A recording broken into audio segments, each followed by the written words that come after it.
to this very special stream. Oh wow, we've got the follows coming in already. JM Hewlin 2 is now following. Thank you very much.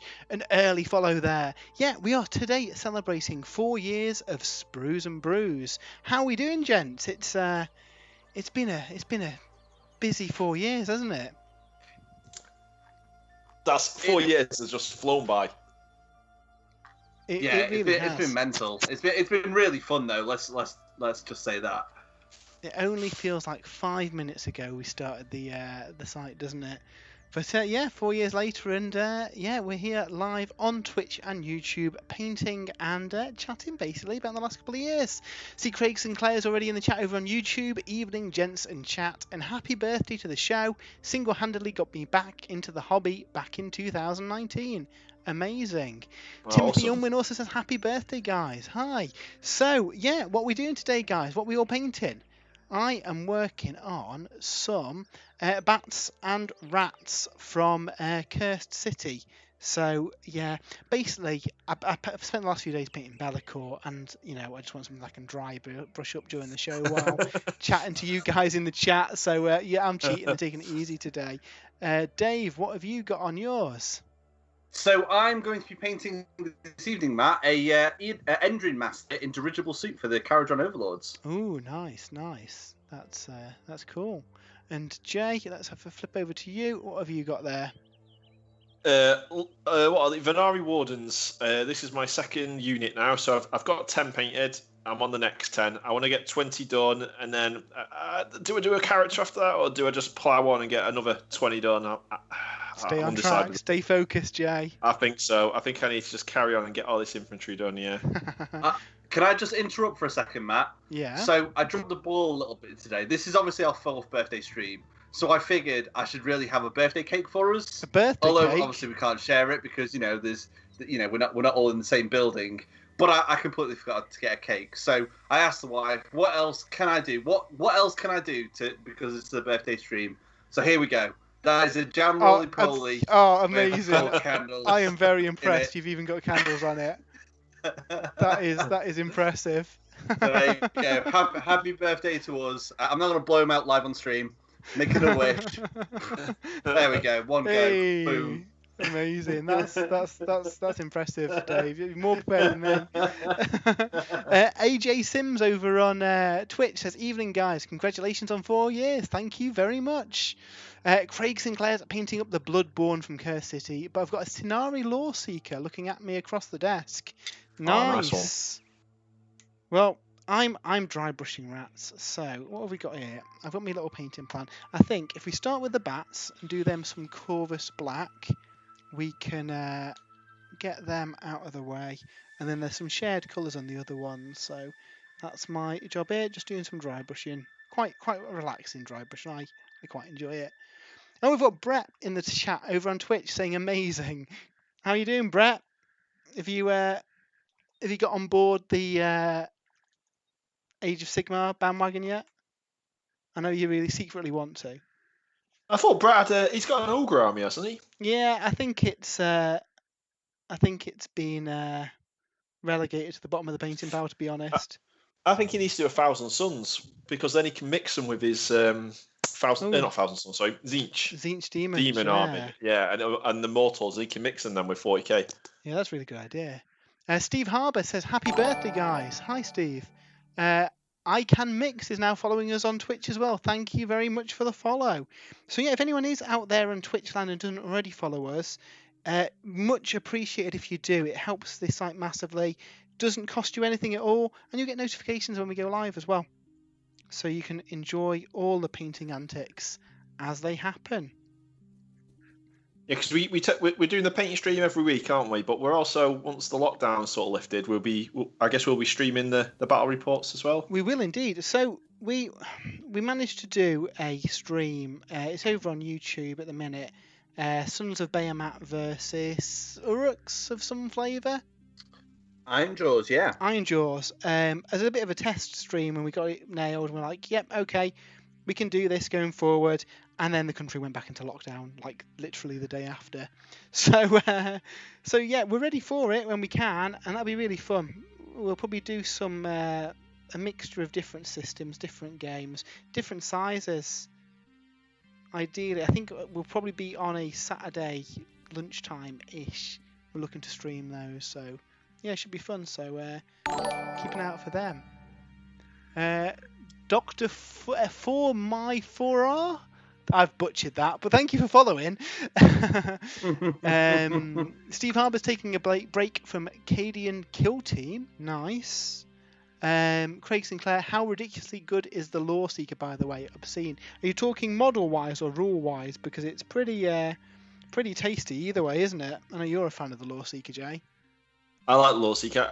Yeah, I've got mine ready to go. I converted mine a little bit. I swapped the head, but I've seen some really cool Law Seeker conversions actually, with people doing different things with the model. But yeah, I am looking forward to using it in a game. It's got some cool, sort of unique abilities, which I think could probably surprise a few opponents. Is that the one that grabs objectives for you? Yeah, I mean that's like the jump out sort of utility of the Law Seeker. So you can, at the beginning of the game, after determining who's got the first turn, you can place it on outside of your territory on an objective, or in no man's land somewhere. And if it has the objective, you basically have to kill it before anyone else can claim it. But I've seen people starting it right next to the opponent's army and casting a big endless spell all the way through the opponent's army as they've just deployed in that tight deployment zone. I've seen people use him as like a little bit of a speed bump. The enemy has to do something about him, otherwise he's just going to sit there on that objective. So I think he's quite cool for sort of projecting the Lumineth's power really early on across the board. That's cool. I do like him. So it's Draymar, that name that I butchered, and it's Tim joining, moving over from YouTube over onto Twitch. So yeah, thanks for following us on here. Craig Sinclair, rules preliminary, but he's a lovely model as well. Yeah, really, really nice model. Draymar is painting Crimson Fist Invader ATVs. I really like those models. Yeah, they're really cool. I'm still torn on what chapter to do my 40k Marines as. I'm thinking, obviously, we may, rumours, have a Heresy release, a box or something later in the year. Complete speculation at this point. But I think that'd be a good excuse to get my White Scars done. Yeah. Because my Sons of Horus are pretty much there. I've got 3,000 points of Sons of Horus, so I don't really need to add anything to them. But my White Scars, I've got a couple of jet bikes and a couple of units. So yeah, I think I'm going to do my White Scars for 30k, and then for 40k, I'm thinking Space Wolves. So I would. Which was my original plan, and I kind of flirted with Dark Angels for a bit, but Space Wolves are cool. They have Space Marines riding wolves. Space puppies, yeah. What I like about the Space Wolves is like the Viking aesthetic. I like the runes and the cool shields and the beards. And the beards. It's all about the beards. All about the beards. Craig Sinclair says, I've pulled a Lumineth list together with no wardens in it, which is a blessing. Oh, well, have you gone for the Helon or Metrica then? I guess to use the Wind Chargers or Stone Guarders battle line, I guess. See, if I was doing Lumineth, I'd go Helon and go Wind Charger heavy. Wind Charger Foxes, what they call Wind Mages. I like that kind of stuff in it.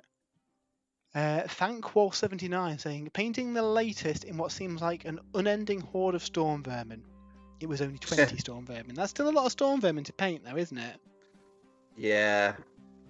I had the Skaven Battle Tome out the other day. Did you? Yeah, I did. I'm weak. Chaos. I'm weak. I remember when we were queuing up in the cold outside Warhammer World, and what was it? What was that box? It was Skaven versus Carrion Clusters of Empire. Course, wasn't it? Yeah. I should have got that. You should have got Should have that. got it, Dave. Should have got it. Absolutely should have got it. Your heart's with the Skaven, Dave. It is. I don't know what it was. I was feeling the influence of chaos. Well, I have done the past couple of days. So I was looking through my Matt's chaos been battle painting tomes. Bellicor. Yeah, Yes, maybe influence maybe is that's spreading. yeah. Obviously, it must be. So yeah, I was looking at the Skaven book again. It's a really fun book. Really interesting Oh. to see what is going to happen with the Skaven going into the new edition, with Slanesh coming back in such a big Yeah. way. Going to say new edition, Eve, new army. New edition, new army. Yeah. Yeah. New edition, new army. Yeah. This is and also speculation on a new edition at this point. I'll just point out as Yeah, well, but yeah, it's yeah. probably happening, isn't it? Yeah. So it's actually one of the only armies we don't have between us, guys. It is, and that is a really important point. Because we Yeah. want to try and get, again, for the battle reports and stuff, when we start them again, we want to have all forces covered. So yeah, I'm just dry brushing rats at the minute, which is on topic, I guess. Yeah. Absolutely. In fact, yeah, that's a point. You've got Curse City as well, Dave. So there's some rat swarms in there. Could that be the start of your Skaven army? Could I give them a see if I did paint the I really enjoyed painting the Skaven warband for Underworlds. Oh, yeah. That's been my only taste so far of Skaven, and I really enjoyed painting those. Well, you're a big fan of contrast, Dave, and I think Skaven probably lend themselves quite well to contrast. Yeah, Absolutely, yeah. I think I'm actually painting this Caradron, and I think this is the only army actually I've never not used any contrast on at all. But it's because it's an army that I've been working on for quite a long time before contrast was out. So I don't really want to mix up the paint scheme really. So I've just carried on with what I started with. I use a surprising amount of contrast on Bellicor. There's some really interesting techniques you can use, kind of essentially using it as like a wash or a glaze. Yeah. And yeah, so basically putting rather than going over the the base coat, putting down some base colours first, then contrast over that, and then highlighting it. Because essentially that simulates some of the kind of stages of highlighting you do like properly. Yeah. And you don't get the streakiness because you're going over a stronger base colour. I used a lot of contrast on the Lumineth. It's a good tool, isn't it? Yeah, I used contrast. I love contrast. I used it to shade the blue. I used it to shade the cream robes. I used it to shade the gold and shade the white armor. Used it to paint the flesh, paint the leather and the spear shafts. Excellent. Let's see what's going down in the chat. Craig Sinclair, Helon, 20 wind charges, Severith, and 40 sentinels. Oh, nice. Yeah, that sounds pretty good, doesn't it? Thankwall hadn't painted in 18 years before they did their Storm Vermin. That's cool. It's always good to get back into the hobby, isn't it? How have you found it, Thankwall? Have you kind of got back into the swing of things? It's yeah. How's Bone Ripper?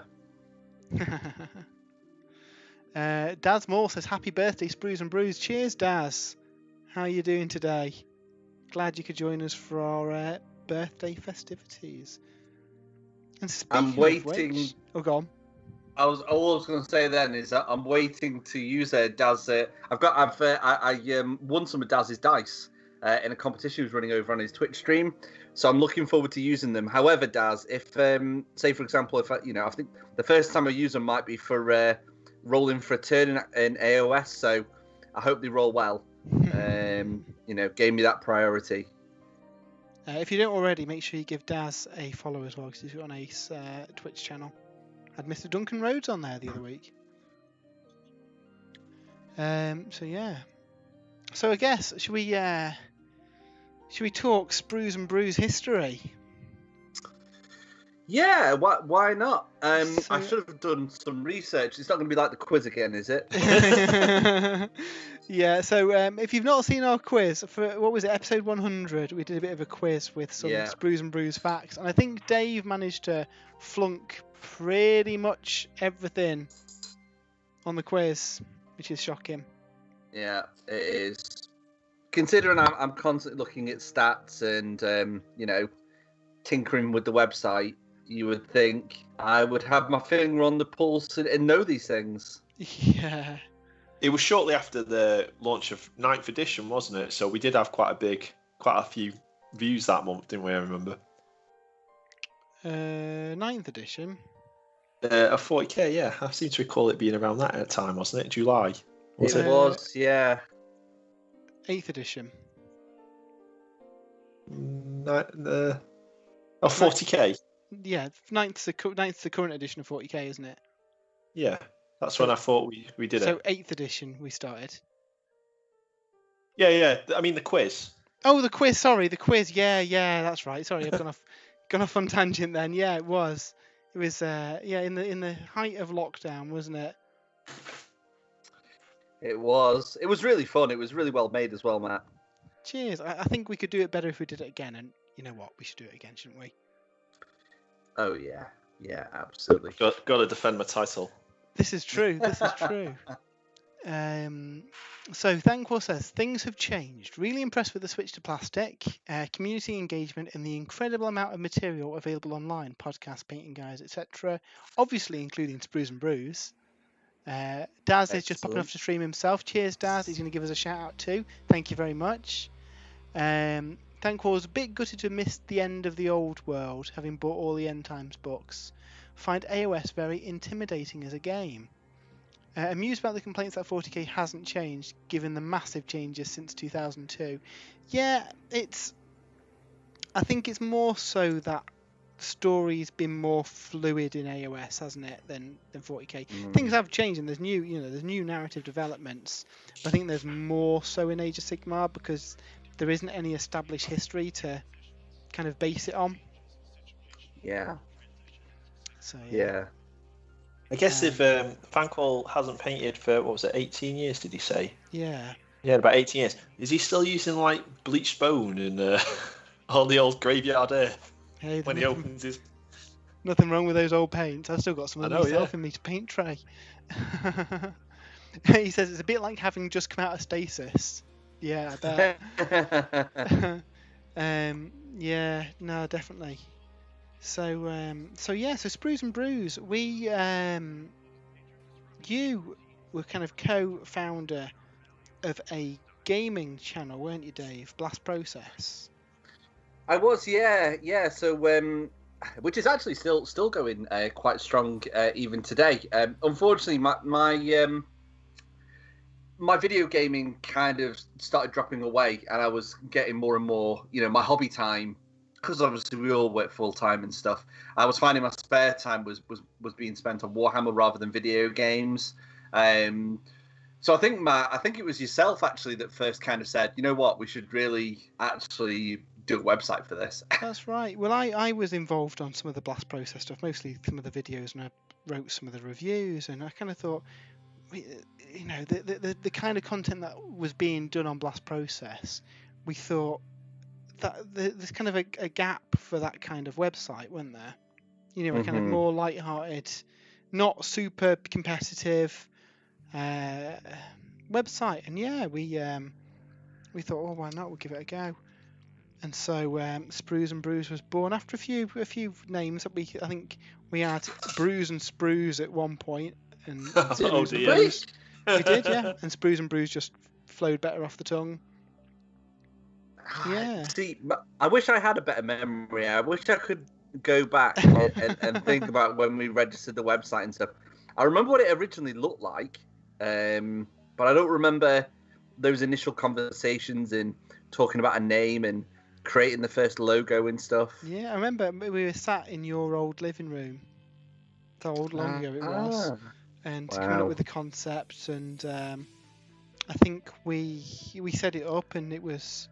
It was for the time we thought, oh wow, we're getting loads of hits now. Obviously, compared to what we're getting now, it's nothing. But at the time, it seemed like it was pretty popular. We managed to get some decent interaction with, the one of the first things we did, I think, was the UK Games Expo, who happened to send us some press tickets to the show, which was really cool.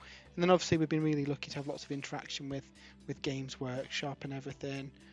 And yeah, it's just kind of gone from there. It's I kind of can't believe how A, how quickly it's gone, because it seems like only 5 minutes ago we started doing it, and B, how we've gone from, the first video we put out had a handful of views, and we had like 7 subscribers. One of which was Games Workshop scenery guru Ray Dramfield was one of our first subscribers. Because I think the first video I did was the galvanic servo hauler. I think that was a very early one, yeah. I think it was possibly our first unboxing. And then yeah, but going to now where we've got this last month just gone, 92,000 hits.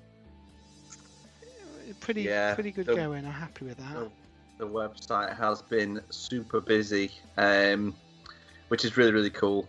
We've done some really cool things over the last 4 years, like video wise, and we've changed things up. We've listened to what people like. I remember those early news videos we did, Matt, in front of your black screen in your back room. Sprues and Brews news. Sprues and Brews news, yeah. They were really fun. God, that's so long ago. And unboxings, and one of the criticisms was in our unboxings we didn't actually kind of show the box. We showed the sprues and had a chat about them, but we never really showed the actual unboxing, which seems a minor point, I guess. But people like that, so we changed it. Yeah. I Can Mix says, I love your regular podcast, guys, particularly the news section. Also, my favourite ever bit was Matt's overview of Marathi, which was absolutely epic. Oh, I got very excited. I think I've got very excited about all of the Broken Realms books, but Marathi was, I think, because we'd come into it from Psychic Awakening, I think it's safe to say none of us had massive expectations for the Broken Realms series, did we? No. And then we were just not really. Absolutely blown away with. Well, so much happened in that first one. In fact, on Warcom today, they've got a full, kind of summary of the plot. Obviously, if you head to spruesandbrews.com, we've got the full write-up of the story so far, haven't we, across the 3 books? You can relive all those moments Dave's favourite models get killed. Pretty much. It's a series of Dave's armies getting wiped out. It's not called Broken Realms, it's called Dave's Broken Dreams. Dave's Broken Dreams. That's fair. That's why I'm starting to look at Skaven again, Jay. Well, that's why you're not going anywhere near any of my armies, Dave. If I see you pick up a Lumineth Realm Lord's Battle Tome, I'll be like, nope. Well, you see, Dave will start Skaven and they'll be booted out of the Chaos Pantheon. Yeah. The next Battle Tome will be Battle Tome Cats. Battle Tome Cats, yeah. I wish you were joking, but honestly, it'll probably happen. Yeah. It's true. Thankwall79 says, I found a load of them at home, but most had dried up, so I chucked them and bought an absolute ton of the current paints. The current paints are really good. It was Lockdown and Total War Warhammer 2 that brought me back in. And then picking up podcasts like yours. Oh, thanks for listening. Craig Sinclair says, the Titan battle video is an old favourite of mine. That's one of my Was that the Revenant versus the Warhound? Revenant versus the Warhound. So I think turn 1, the Warhound just absolutely battered the Revenant. I can't remember if we put it in the video when we did a rematch or we just refilmed the whole thing because it was over very, very soon, wasn't it? Yeah. Which is a shame. We should redo that with the current rules, shouldn't we? Yeah, I don't think the Revenant's improved much, to be fair. No, but it was a bit of a funny, ridiculous game. It was. We like doing stuff like that. I could do me Supremacy suit. That might, mind you, I might be able to put up a bit of a fight. Dan the Bear 1234 is now following. Thanks for following, Dan the Bear. I really need new glasses. I've got to kind of squint into the screen to see who's following there. Craig Sinclair says very short-lived. Yeah. It's we expected that to be an epic battle that went on the whole kind of 5 turns. And then we were like, okay, let's re-rack and try this again. Because the original one would have been the shortest video we've ever put out. Oh, man, it's bad. I can't remember now. The Revenant's got some crazy thing where it has to move to get some sort of save, I think. So in the first turn, he hadn't moved, so it hasn't got any save. And then I think he set it up so that I had the turn or something. And even then, it was like... Yeah, I've seen one going well, and we said, okay, we'll give the Revenant the first turn. It failed to do anything, then got killed by the Warhound again, I think. Yeah. the Eldar will have their revenge when the Revenants get Adeptus Titanicus rules. That's it. We should do a spiritual sequel to that when Eldar come out for Titanicus. That'd be fun. So yeah, we've got a few people in the chat. What's everybody painting out there? Is everybody excited for this coming week? Because I am. Oh yeah, me too. We've got an absolute truckload of reveals on the way from Warcom, haven't we? Battletome Cats. Battletome Cats. Craig Sinclair says one of my favourite things was the Tale of Gamers back in 2019 as well. What do we do for our Tale of Gamers? Is that when I did the Fire Slayers or when I did the Genestealer Cults? I thought 2019 wasn't that we did the contrast challenge, didn't we? In That was 2019. I think it was Oh, Eugene yeah. Steele Cults, Matt. I think. I And I did Eldar. I really should finish them. They were a fun army to paint. I don't think the most effective in 40k at the minute, but yeah, I really enjoyed painting them. They'll have their day. What did you? Oh, you were doing Black Legion, Jay. Yeah. I think I was doing Black Legion, yeah. I got quite a bit of Black Legion painted, but then was I waiting for a codex or something? I can't remember now. You were There's waiting a something long that was- time for a codex, and then kind of lost interest when a codex came out. One of those where I think it wasn't like a proper new codex, was it? It was. It was the Vigilus Burns stuff, wasn't it? Yeah, and I think you were a bit Harken. like, I think you'd have been more excited if it was like a brand new codex. These rats have got skulls. Maybe we should see a doctor about that. They should. They really should. Dan the Bear says, congrats on the anniversary, boys. And you're right, another good reason to listen to the podcast is to avoid whatever Dave is collecting. Yeah, oh, those poor Celestial Vindicators. I literally stopped, text you the page and just laughed out loud as soon as I saw that the spoilers. I mean, of all the storm hosts in the world that I paint like over 2,000 points of, it's Celestial Vindicators. I mean, whatever. They're just Stupid. like Cajuns now, though, Dave. You know, veterans. And they're not all wiped out. They weren't all at home when Be'lakor Well, they trashed the can't- place. They can't wipe them all out just yet because there's a fourth Broken Realms, so someone needs to get defeated there as well, Yeah. don't they? Caradron Overlord's taken out. Yeah. A Caradron Overlord's fleet crashes on the refugee camp of the Celestial Vindicators. I am nervous for the Caradron Overlords and for my Iron Jaws. Well, if anything, I can see the dwarf factions getting reunited by this mysterious white-bearded dwarf. I was looking at because I always play the same Skyport when I play my Caradron Overlords, but there is a Skyport that you can take in like Fire Slayers and Classic Dwarden, and I might play around with that at some point. But like you say, Matt, I mean, in a future book, we might see dwarves come under one thing again. You know what? Yeah. I'd like that. I think that'd be good. I think it's probably a good idea, Dave, to sort of diversify your Skyports just in case one snuffs it in the next Broken Realms. Oh well, yeah, completely.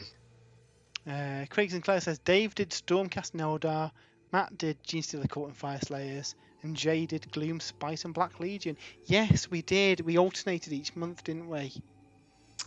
Yeah, we did. So I finished the Frost Slayers.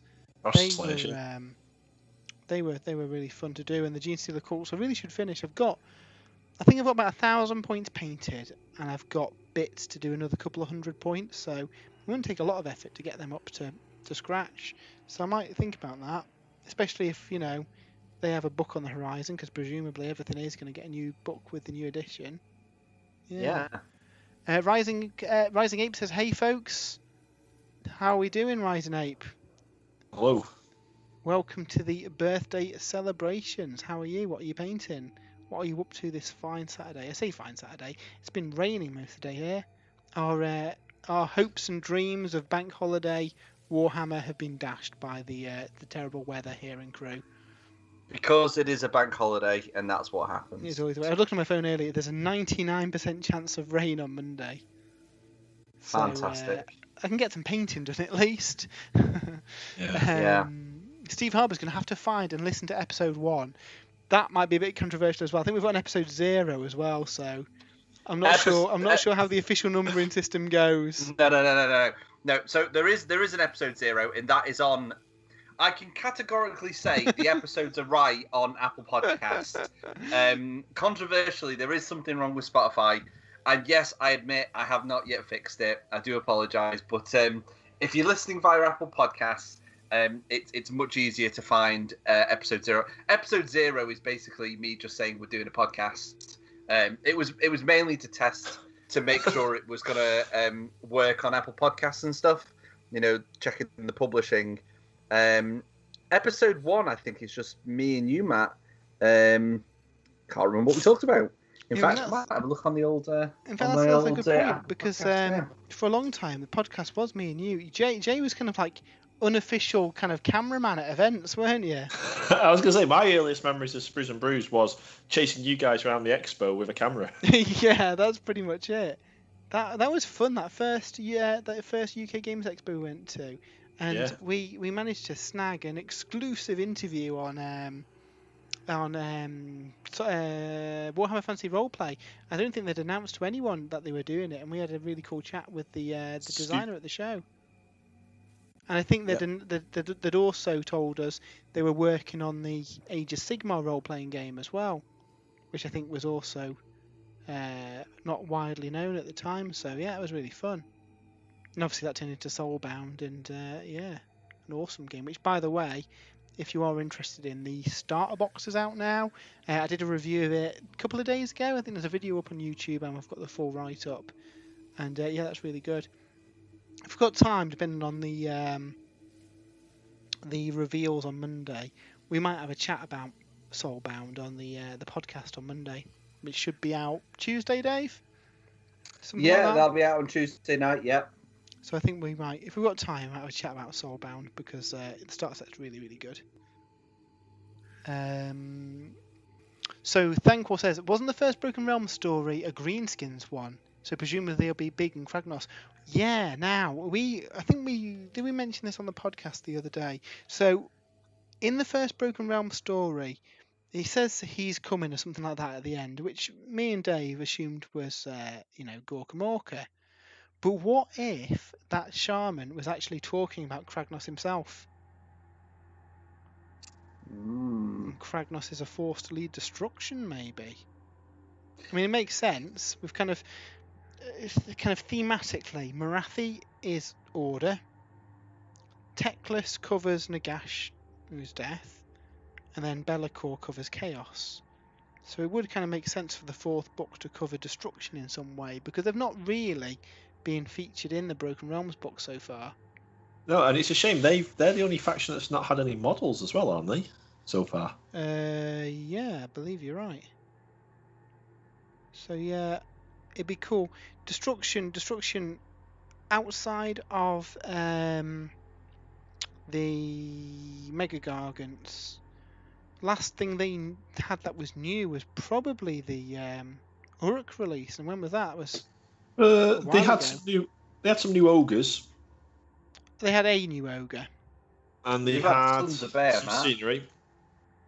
Yeah, but not Gloom Spike Gits. Yeah, Gloom Spike Gits. Yeah, okay, that's fair. And Skaven. Well, that was a few years ago. Gloom Spike Gits was years ago. Yeah. 2019. Oh yeah, as per the series when we did it. Yeah. So I think it'd be nice for Destruction to get another faction, like a whole new faction. Yeah, I think so. That'd be cool. And if there's some way of doing a united Destruction army, would be fun as well. I think the Grand Alliance thing had its time, didn't it? The start of Age of Sigmar, where people had bits of Warhammer armies that they were essentially converting. Mark Hermiston has subscribed. Thank you very much, Mark. Hope you are enjoying the stream. Thankful. I've been going back through the back catalogue. The podcast is now live Wednesday. Walk into work listening. Excellent. Hope it keeps you company on the walk into work. Here's a question for you, Matt, because I have got the information up in front of me, so that's the only way I know the answer. When did our original podcast come out? Our very first podcast? When? As in, what year? Yeah, well, I'll give you a bonus point if you can even tell me the month. But yeah, I'll go for the year. No, well, you know the year because it's our 4th birthday. But do we start with the podcast? But didn't that come quite a bit That's a later? good point. That's very true.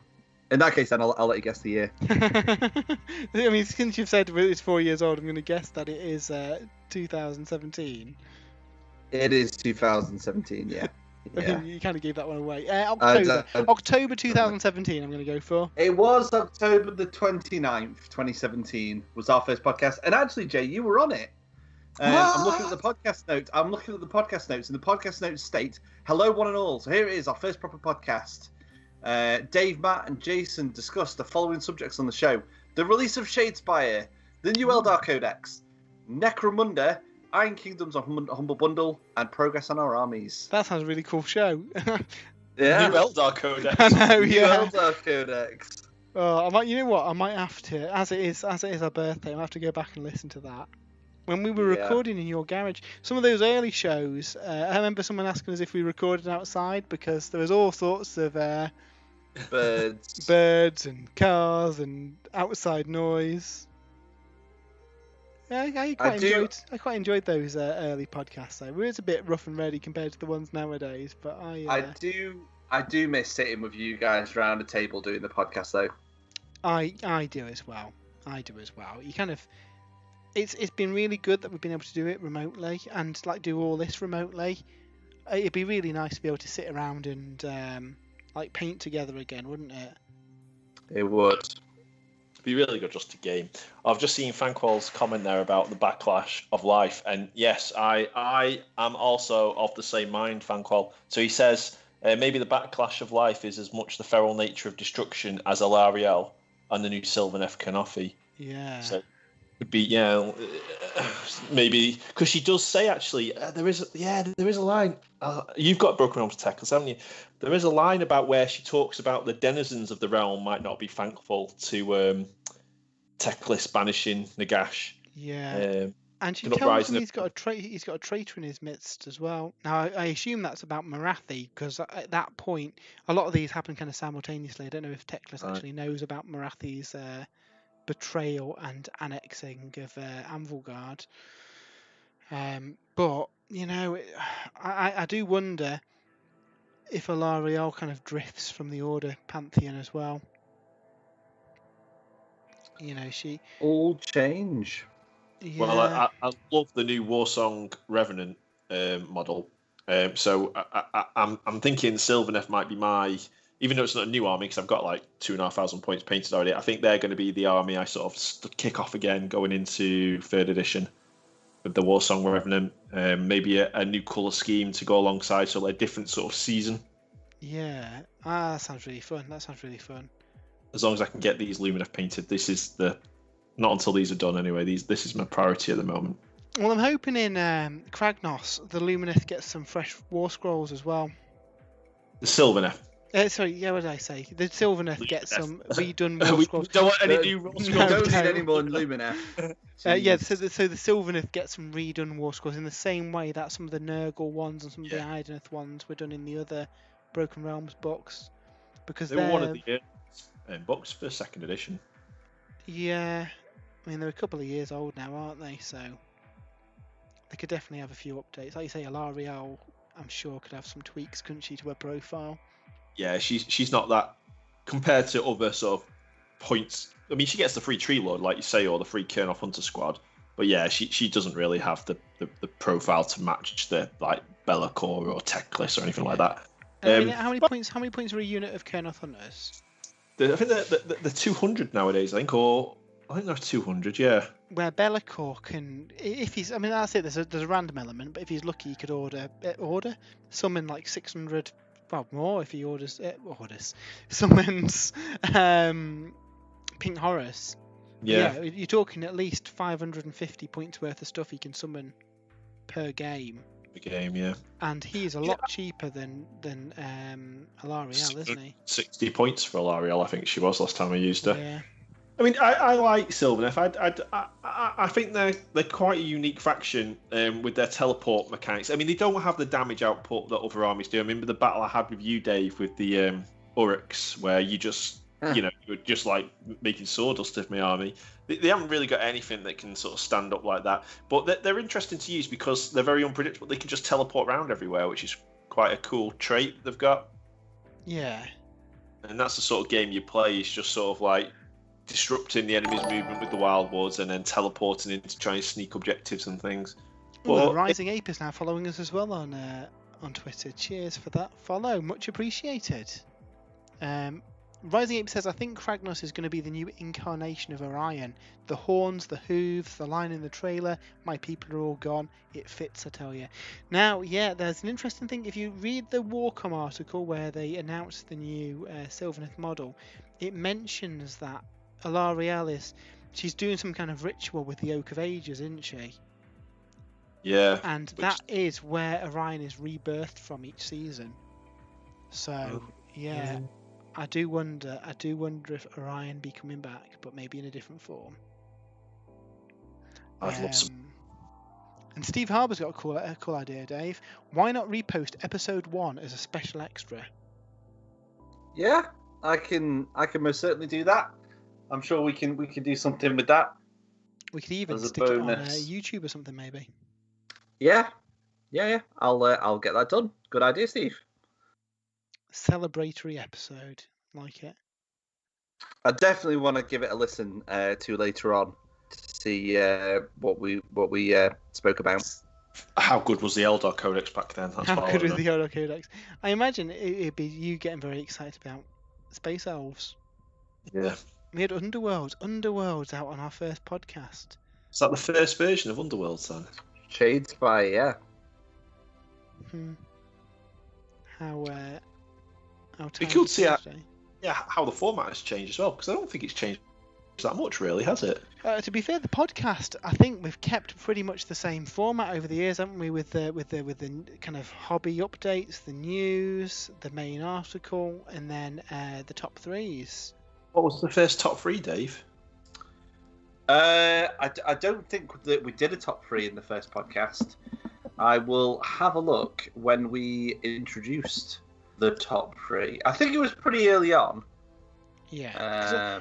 So one of the things that the whole favourite sprue, favourite brew thing, that was really birthed from an idea, again, from Blast Process. We did a lot of the early stuff, we basically ripped off Blast Process. I'm sure Mike and the other guys won't mind. But whenever you had an interview, you'd always ask people if they were a SNES player or a Mega Drive player back in the day. And I thought that was a really kind of nice question to ask in interviews. And like I said, one of the very first things we did as Sprues and Brews was the UK Games Expo. So we thought, okay, well, why don't we ask people what their favourite sprue and their favourite brew is? And again, we had a few ideas, like, should we ask them their favourite Chaos God? But that was a bit too Warhammer specific to capture the wider kind of like hobby scene, where generally speaking, most people into this kind of thing knows what a sprue is. Mm-hmm. And yeah, so the kind of favourite sprue and brew question was asked, which then gained notoriety, I guess, on Warhammer TV. I've now got the answer to your question, Jay. So, bearing in mind, a lot of the early podcasts were a bit sporadic. I think I classed the first few episodes as season 1, and then there was a bit of a break, and then we came back with what I deemed as season 2 on Wednesday, September the 12th, 2018, with a podcast entitled Return of the Podcast. And on that podcast, we introduced the top 3 section, and we discussed our top 3 characters from Warhammer 40k. There we go. And I guess that's the first proper podcast, more similar to what we do now. And I don't think we've had a break since then, have we? I think it's been every month since then, bar the odd episode. No, so season 2 did end. We did take another break, yeah. The current season we're on is season 3, and that has been, I think, pretty much every week since. Did we start that with an FAQ episode? I think we might have done, yes. Ideneth deep dive, maybe. Pun. That was in season 2. I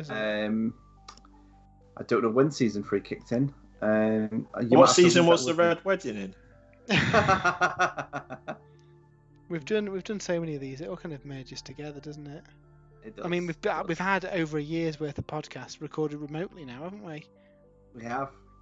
What do you think when the world returns to normal? Are we going to stick with remote podcasts or get back in a room and talk hobby again?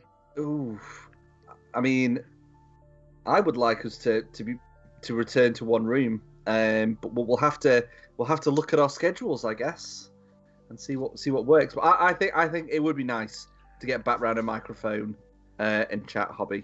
Yeah, I think so too. I quite enjoyed that, doing it in person. I don't know, it's just a bit more interactive, isn't it? You know, you've got a bit of a delay doing it remotely, and it's not quite the same, is it?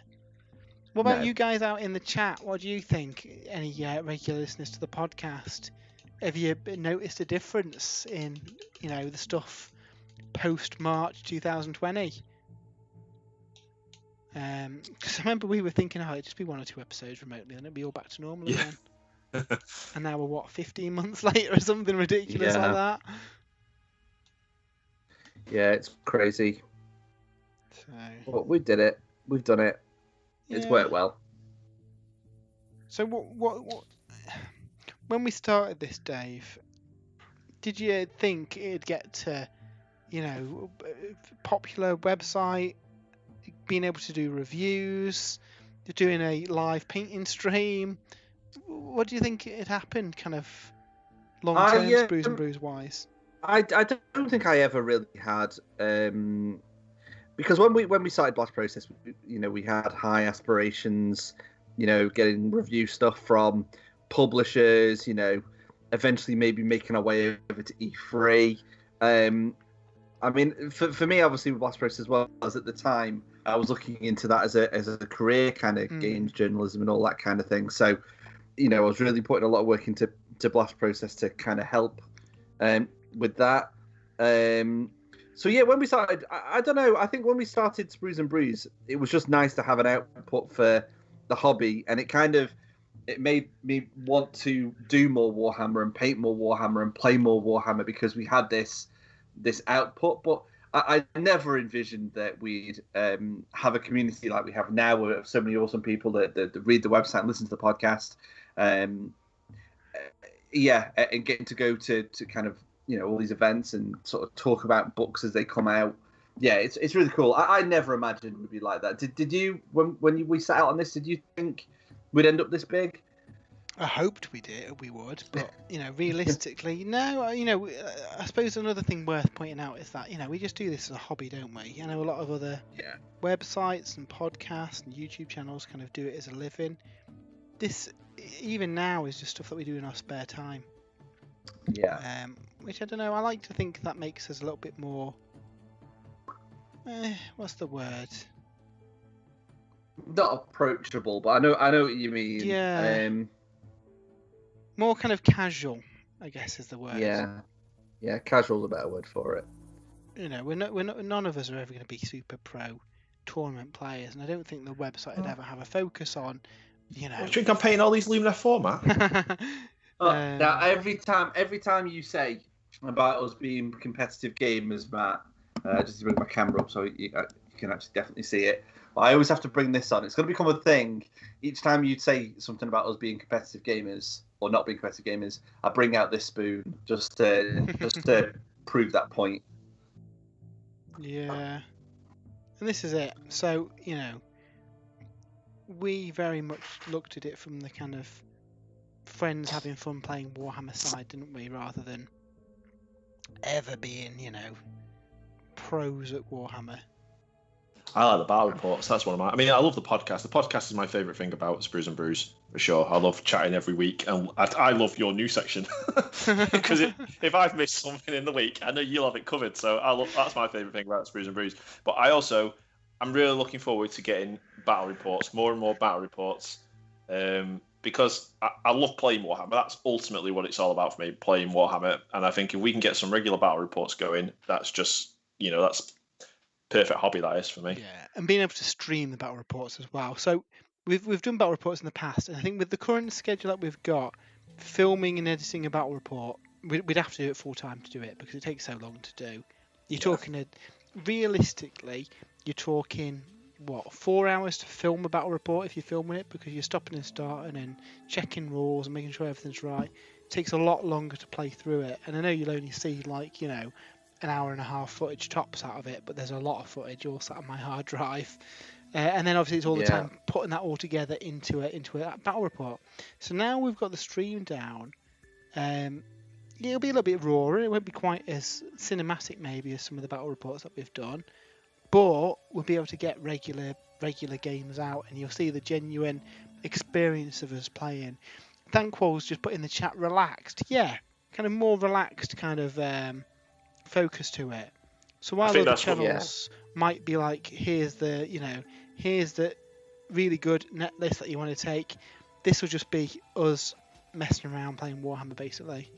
Yeah, I was just going to say exactly the same thing then. It won't be top tier tournament lists that you'll see. It'll just be regular sort of Warhammer you've been playing for years, growing up type Warhammer. In fact, to the point where me and Jay were having a chat the other day, and we're going to go out of our way to not have net lists. Yeah. So just to encourage that, you know, I think there's a misconception that if you're playing Warhammer, it's got to be match play. It's got to be super competitive. When no, there's lots more ways to play. We've seen Crusade in 40k. That's pretty much exclusively all we played in the latest edition of the game, isn't it? Yeah, it is. Yeah. You know, we've got the narrative stuff in Broken Realms that I really want to play through. Which I think will be really enjoyable. And I'm hoping 3rd edition, if 3rd edition is coming, which let's face it, it probably is, has a lot of narrative content as well. The Anvil of Apotheosis seems really cool. White Dwarf this month has got the Anvil of Blood, where you can craft your own vampire character. That's cool. So, you know, stuff like that would be really fun to have as like an official supplement to the game. Yep. Do you know what would be cool? Crafting your own vampire. If you could have a dwarf vampire or an elf vampire. Oh yeah, pick their like original race. Yeah, because we've got ogre vampires. We have got ogre vampires, yeah. He's not a vampire. He's not an ogre, sorry. Oh yeah. What, Radikar? Yep, he's not an ogre. Oh, is he not? Nope, that was they got it wrong on the Twitch stream. Oh. He's just a hefty guy. His bodyguards are zombie ogre. He looks like an ogre. He smells like an ogre. He's an ogre. You've just reminded me, Jay. I've actually got the White Dwarf in the vampire hunting outfit still packaged to build and paint. So he needs to go to your order of his ear. Yeah, he does. Craig Sinclair says one problem: every Lumineth list is top tier. I think there's lighter Lumineth lists you can take, though, aren't there? Well, I've not had enough games with. They are very good. I seem to see, all the battle reports I seem to see is techless with an Oralan Legion, which is 2 squads of Wardens and then as many Sentinels as you can fit in. And that I go online and that's all the battle reports I see. I'd love to see people using like Stone Guard and less Sentinels really. So yeah, it'd be interesting. I mean, I'm no denying they seem to be a very strong army for sure. Yeah. Though the Legion of the First Prince put up a fight against him. Yeah. So yeah, Anonymous Rex is in the chat. How is it going? Are you having a good weekend? What are you working on?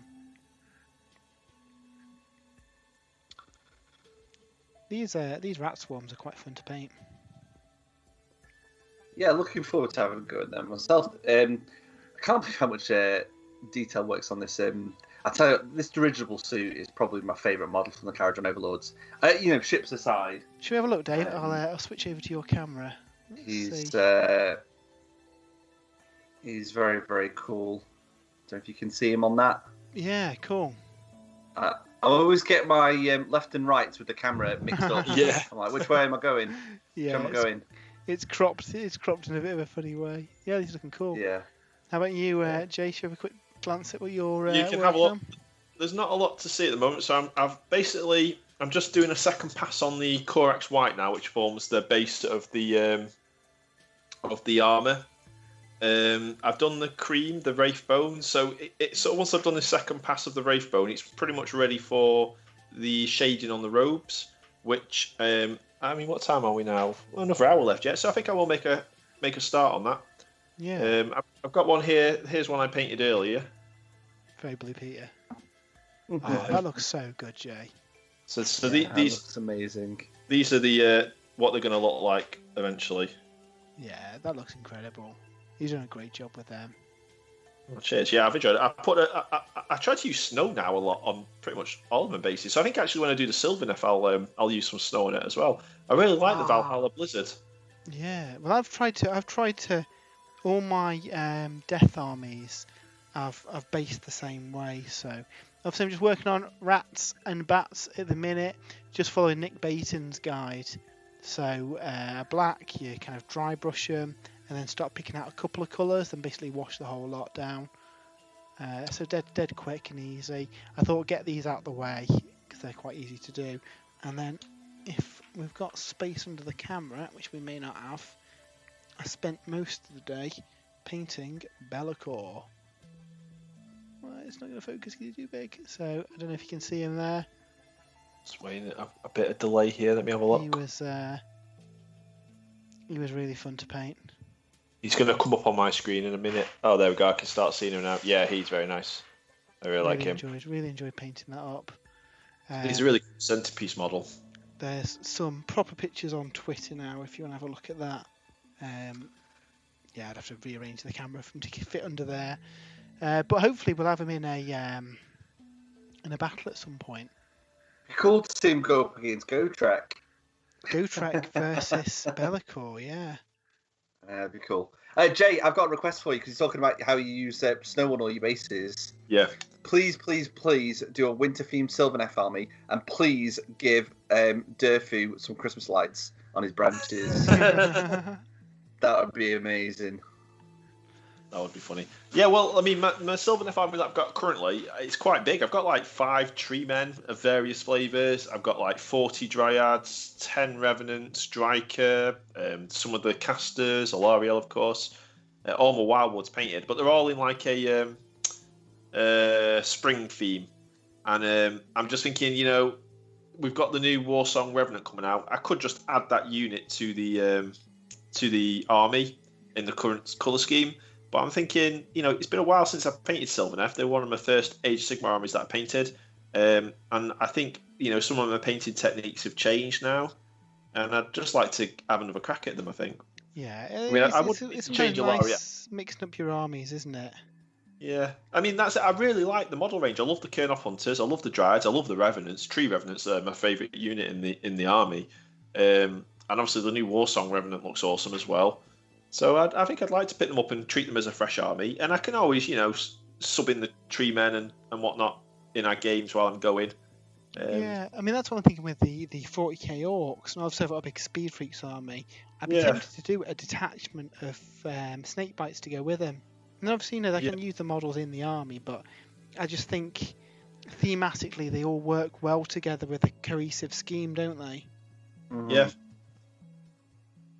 Yeah, I'm always an advocate of just painting them how they look good rather than what chapter or faction they belong to, because you can always use them as whatever whatever rules you want to use them as. Yeah. It's important they look good on the shelf, really. So that's it. And I'm some people will always go for the the best sub faction or whatever, where I'm always one to just use them as the faction they're painted at, regardless.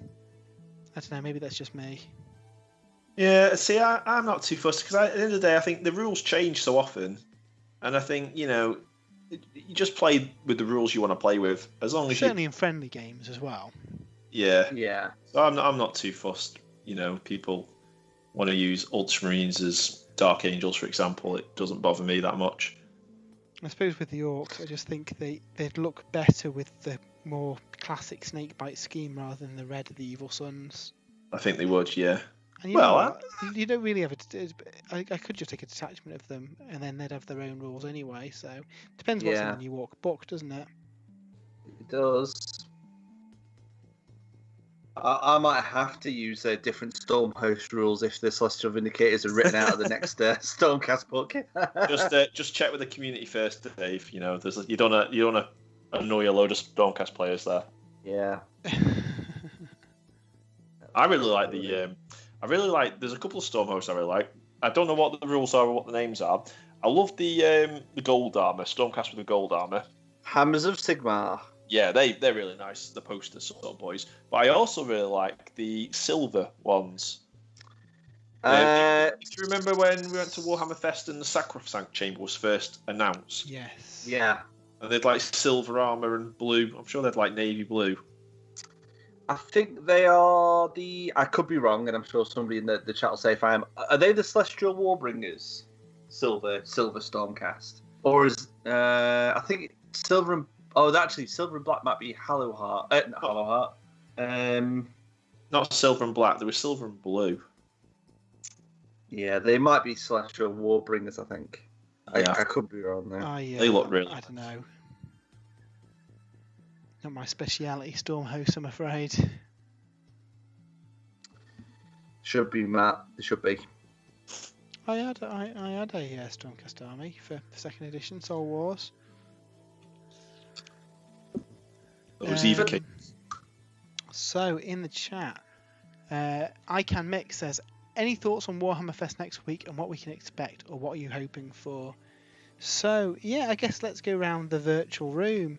Dave, what do you think we'll see over the next 7 days, and what do you think we'll see? I think we'll see the the Sisters of Battle Codex reveal. So I think we'll see the cover for that. Maybe one more model to finish off the new models that we're going to see for them. I think we'll also see what I would like to see AOS 3 either teased or announced towards the end of the week. And I would also like to see maybe something for Horus Heresy. I know you'll probably mention, well, you'll both probably mention that, but I'd like to see something for Horus Heresy as well. Even though I'm not kind of into it as much as you two guys, it could well sort of kind of push me back into it a bit more. Cool. What about you, Jay? So I'd like to see, if you remember, it wasn't that long ago, but Games Workshop basically said, here are the next 3 Warhammer 40,000 codexes that are coming out. And then after that, it was, here are the next 3 Warhammer 40k codex. I would like to see that. Here are the next 3 Warhammer 40k codexes that are coming out over the next 3 months. Because, I mean, we know Sisters, Admech, and Orcs, really, so I suppose it's going to be those. But, you know what I mean? That's sort of a bit more of a forward schedule, I'd like to say. And also on the Age of Sigmar side as well. Here are the next 3 battle tomes that we're going to release. Yeah, I mean, with Necromunda, they've basically shown the next 12 months, haven't they? And the plans, which is good to see. And the same with Underworlds as well. We saw, normally they'd be very secretive, and you'd find out like the month before. Where with this season of Underworlds, they've pretty much spelled out all the factions and when they're coming, which is good. It kind of lets you kind of plan for them, doesn't it? So yeah, you can get, all right, I can finish this project just in time for that project, you know, rather than having it like, you know, surprise. Oh no, this is on out, and I really want to do that. I'd really love to see Kernoffy in some form. I don't think we will, but it would be nice. And also Eldar, something to do with the Eldar. Something to do with the Eldar. I mean, we had that really cool rumor engine. Yeah, we did. Which, knowing my luck, is probably a dead Eldar on a Primaris Lieutenant's base or something. Like the last new Eldar was the Guardian, wasn't it? What was that Guardian on? It was on. Was it Lilith? It was on. Yeah, it was. Yeah, her base. We've got Mr. Andy Woods in the chat. In fact, both chats he's in. How you doing, Andy? What are you working on? Andy, what would you like to see at Warhammer Fest? Quakers and Clay says Hallowed Knights is the silvery one. Hallowed Knights. Rising 8 is also collecting Hallowed Knights, but he's recently started repainting them as a homebrew Stormhost. Amazing. So my thoughts on Warhammer Fest. So for Age of Sigmar, I think we will see a little bit about Kragnos. I don't think we're going to get a Kragnos model now. I've got a feeling that the book might introduce him, and then he is the big bad faction in 3rd edition. I think we'll see a teaser trailer for AOS 3. Maybe some models from the starter box, or just a cryptic teaser kind of pointing towards it. Matt, do you know we saw the Warhammer 40k 9th edition? They had the computer animated trailer. Yeah. Well, that'd be cool. That would be really cool. Now that came a little after Warhammer Fest, so that's when they fully announced the box and everything. I remember because we were doing a little reaction video for Warcom, weren't we? Yeah. Yeah. But I think they teased the new edition first at Warhammer Fest, or the equivalent of. So I think we'll see that. I think we'll see the Soulblight range, which, see, I'm going back and forth. I thought that they might be the one of the factions in the starter box, but because they are in the latest White Dwarf, and it looks like they may well be the final current edition army, because they tend to mix up like the logo, they tend to mix up the style. If we're thinking there's going to be like Crusade like content, then obviously there'll be very different books, won't they? Which we might not get. We might not get for AOS, but again, it's just a guess. For 40k, yeah, pretty much as we've mentioned, I think we'll see more of the Orcs. We'll see Sisters. Now, they haven't mentioned a Sisters Codex, so I do wonder, are they actually going to be in a supplement rather than a Codex? Possibly, yeah. Or could they do a Broken Realms Tecla situation, and there's a supplement with those additional units, and there's an updated Codex at the same time? Yeah, maybe. I think we'll see some of the rules from the Adeptus Mechanicus, because we haven't really seen much of the Codex content on that, have we? Only the updated weapon profiles. Yeah. Yeah. So I think we'll see that. I think we will see the Ideneth for Underworlds. Yeah, I'm quite looking forward to these guys. I think that's the only faction that we haven't seen now for Underworlds, and that'll be the final release. Boxed games, maybe, I don't know, Chaos Dwarf Team for Blood Bowl. That'd be popular. That would be popular. Or Tomb Kings for Blood Bowl. I think we'll see a tease of the next Titanicus release, which would probably be the compilation book for the Traitor Legions and the Corrupted Titan. That's been mentioned in multiple books now. And then the big secret reveal on the Saturday, I think, will be a new Horus Heresy box set. Yeah, I think that'll be really popular. I'm hoping that the big secret is Old World. Or Old World, yeah. I just think it's too soon for that. Yeah. Well, you say too soon. I mean, you're probably right, but it seems to have been it's been a few years now, hasn't it, since they announced Old World? So they announced it December 19, and they said it'd be 3 or 4 years away from that point. So I'd expect it to be the big box release next year if AOS 3 is coming out this year. Yeah, okay. Yeah, that makes sense. Because they tend to focus on each summer they have a big box game, and then the specialist stuff, which Heresy technically fall under, gets a kind of November, December big box. We've seen it with Titanicus, with Necromunda, with all that. Now, obviously, schedules and stuff have been thrown out the window. We've got a big Necromunda box coming out next week, very soon. And obviously that would traditionally be an end of year release, so I think what's traditional isn't necessarily something to watch anymore, because with the warehouse and obviously the release plan changing because of COVID, I think all bets are off based on the normal releases. I do think they'll still want to have a big box game coming out in the summer, though. They tend to tie big releases around holidays, don't they? So we saw Curse City coming out for Easter. We see a big box game coming out for the summer. People are off school, they can play games, they can go to the shop and buy the thing. You get a big specialist games November, December, because again, that's a nice big box for someone to ask for Christmas. They're not stupid. They tend to tie things in like that. So Yeah. It'd be cool. What I'd like to see something completely out there. Mordheim or something as a new specialist game, or Blackstone Battlefleet Gothic. Battlefleet Gothic, yeah. I'd like to see Demon Codex and supplement with Bellacor's rules in.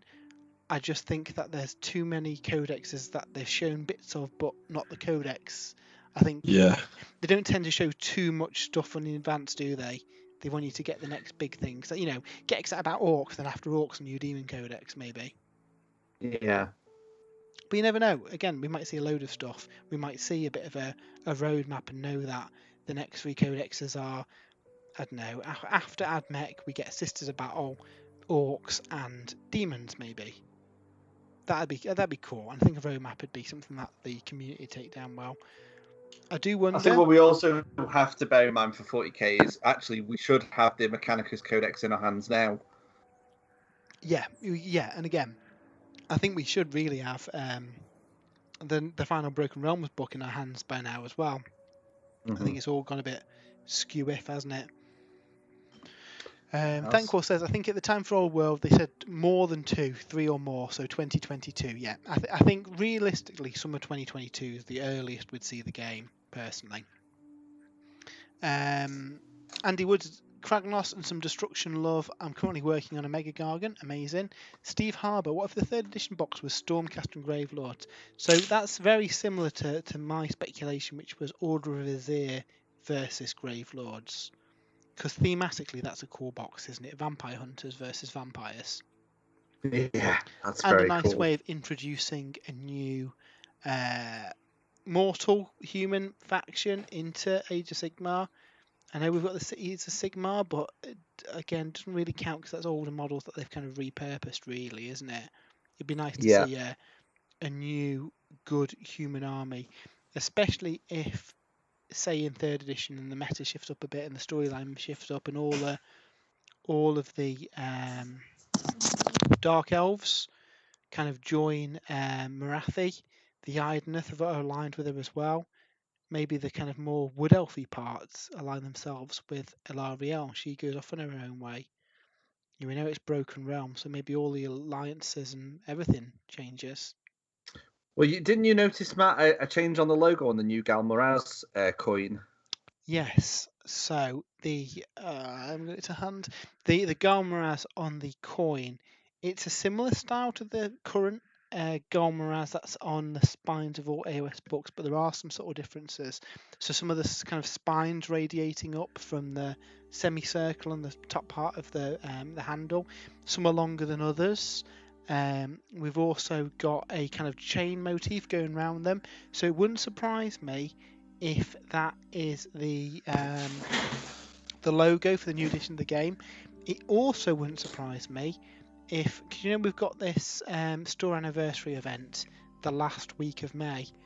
It wouldn't surprise me if that is also when AOS 3 is up for pre-order, and hence why the coin this month is Galmaraz. Yeah.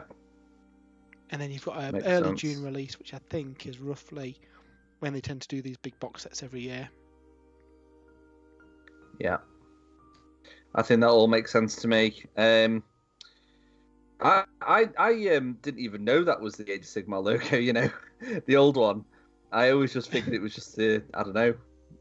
I just don't remember seeing it. Don't look at the spines of my books. Have you had a look since? I have, yeah. Yeah. I was like, is Matt right? Oh, Matt is right. Look at that. Is Matt right? I love how much faith you've got in me, Dave. I've got all the faith, Matt. All the faith.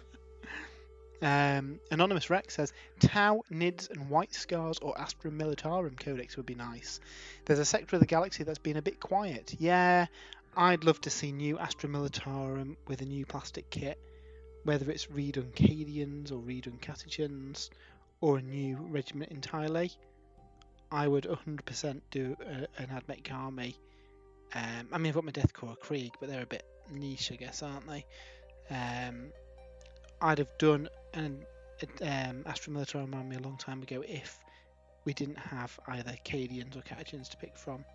Now, new Catechins in the style of the new characters, I would absolutely be all over because they look amazing, don't they?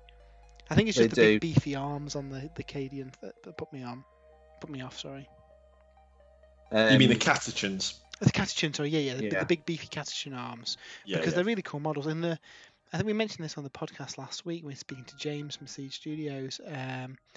The command squad and the heavy weapon squads are really nice. They've kind of, I think they're about 5 years newer, and they're kind of like scaled like an actual human, Yeah. rather than a big beefy whatever the current ones are.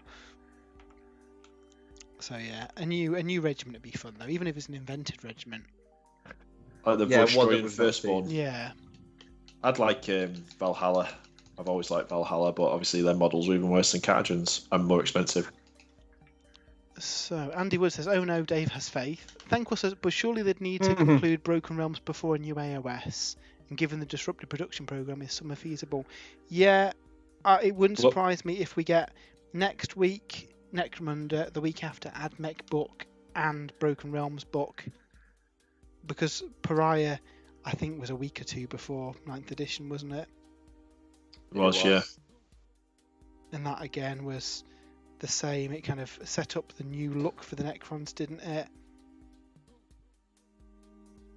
It very quickly went from, I mean, obviously the release schedule didn't help, but it very quickly went from Psychic Awakening to new edition of the game. Yeah. So it could very well happen again for Broken Realms. And again, we've had a couple of weeks delay now, haven't we? Earlier in the year, obviously the Death Guard were meant to be December release, and they were whenever they were, February even maybe. They took a while, didn't they? Yeah. So yeah, but no, it should be exciting. I'm really looking forward to it. And it's 6 o'clock every day for a week. So lots Which of stuff is to see. really, really annoying because I finish work at 6 o'clock. Just So in time I'm to gonna watch have it then. to. Sit I'm in the kind of car and gonna have watch to. it. Well, yeah, or listen to it as I'm kind of on my way home. So that's a bit of a shame, but obviously they couldn't. I appreciate they can't go around my work schedule, so I'll let them off for that. How dare they? How dare they not have it when you're not on the way home from work? Yeah. Are you in work on Monday then, Dave? No, actually, I have got Monday off. I've got the bank holiday off this time. So you'll see the Age of Sigmar stuff, and you'll see the I'll secret see the Age of reveal on Sigmar. Saturday. Yeah. Excellent. Yeah, I'm really excited to see it. I mean, I love Warhammer Fest, the physical show, and it's a shame that it's not on. But the online previews they've done, and we've mentioned this a few times on the podcast, haven't we? Have been excellent, really, haven't they? Yeah, they've been really good. You know, considering the limitations, it's I think they've done a good job. Well, I'm up to painting rat tails. I reckon I might have all the base colours down on these by the end of the stream. Yeah, I've started the messy shading of the like the cream robes now. So I have a hobby question for you guys, and for those in the chat as well. So I'm going to start basing this this carriage on Endrin Master, and he's on one of these new flying Let me bases. switch over to your camera, Dave. There we go. So obviously it's got one of these new flying bases. I don't know if you can see that on my camera. Yep. When you apply texture paint, do you apply texture paint over that sort of clear plastic bit that's on the base? I would. yeah, Yeah. Blends it Otherwise into it's gonna blends it stick into out. the blends it into the base then, doesn't it? Yeah. Okay. I shall do that. Well, that was easy. The Rising Apes got an interesting point. I saw a video earlier this week from a couple of American chaps who said they had an inside source with news on AOS 3, within which is a new destruction force based on the old world's hobgoblins. Say 50 what? Shades of Norn Oil is following us. Excellent. Thanks for the follow, 50 Shades of Norn. Yeah, hobgoblins would be cool. Yeah, weren't they Chaos Dwarfs? They were Weren't indeed. Chaos Dwarfs? And you know what? Yeah. Remember the Underworld faction, the Goblin Wolf Riders? yeah. They with were the very Snarl much Fang. of that vibe. Like Mongolian type thingies. Yeah, That'd be I've got- a cool faction. they're actually I've got them in the box under this one because I was digging out all the Underworld stuff. I painted 2 of them. I've still got 1 more to paint. Do you think you'd ever do a destruction force if there was something like that, Dave? Jay? Those Ripper Snarlfangs, they're really cool. Yeah, if there was an army like that with like goblin chariots and things, yeah, I think I probably would do something like that. Grom the Paunch, bring him back in a different form. Yeah. Yeah, that'd be cool. Because they do seem to be going for a lot of the kind of nostalgia vibe at the minute as well. Yeah, they do, especially like you say, the reimagining of, well, not reimagining, refreshing of vampires. You know, Yeah.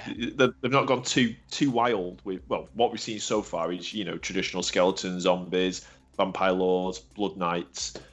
Although there was a cool sort of blurry image in the old White Dwarf this month. Yeah. So on Warcom they showed off the battle report that's in this month's White Dwarf, and obviously it's a tiny photo, but there's a new vampire, the Mother of Nightmares. You can't really see her very well, but she looks amazing. She does look very interesting. She gave me the impression of like almost like a Cetan, Necron Cetan, that style of miniature. Yeah. Now, it could be that she's riding a mount. Could be a nightmare with her being the Mother of Nightmares. We haven't had any kind of AOS nightmares, have we? No, not yet. But it looks more like the kind of the spirits and the ghosts that a lot of the undead characters are kind of raised up on, like Nagash's and the Mortarks. And she could be another Mortark, because obviously I think there'll be a bit of a power fight maybe within the Death faction. Yes. So there'll be like self-proclaimed Mortarks trying to take command of the various elements. Because really, it should be Van Karstein, shouldn't it?